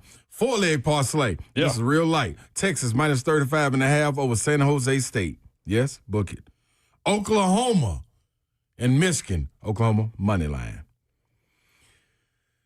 Over 51.5, Louisiana Tech and LSU. And for the Whopper, you can get this for even more now. I think for like plus 104. Vanderbilt going up there and sinking the Sandman in Blacksburg. Oh, excuse me. Now. Flavor Hot Cheetos. Yeah. Now on to NFL. The NFL one I got. Kansas City, money line. Commanders, money line. This is bad. This is bad. This is bad. This is before I talked about Todd Father. So I got a different one in this now. Then you want to just scrap Yeah, this y'all one? scrap that one. Never mind on that one, y'all. I got another one, but all of them 8 legs. I got 3 8 legs. You want one of the 8 legs? A spider parlay? You want it? Can you do it quickly? I can do it real fast. Duke plus 2.5. Ole Miss money line. Kansas at Missouri over 50.5. Tennessee covering minus 42.5. South Florida plus 17.5. Vandy money line. Tulsa at New Mexico State under 52.5. I took that one up. Sam Houston State at Hawaii plus 6.5. Ladies and gentlemen, that is your parlay. Wow. That was something. Scrap it. I got 3 more of them too, y'all. He did. He said scrap it. He goes, wait a minute, Commanders. I talked to Todd Father. Never mind. Yeah, I got another one on that one. I'm actually taking something. Hey, have a great weekend. When we reconvene on Monday, we'll talk about what happened in the Titans-Broncos game, plus all of the college football activity. We'll break it all down. Break it down now. Break it on down. Football's here, y'all. Footballville. All right, have a great weekend. Hope you guys do just that. We certainly appreciate you guys including us in your day and in your lives. Hopefully we put a smile on your face today at some point. We love y'all. Have a great weekend. Good night. God bless. See ya. Wouldn't want to be you unless you are in that space shuttle and coming on back down to Earth, Alabama. I know you're tired of being about you, but breathe. You'll be here soon.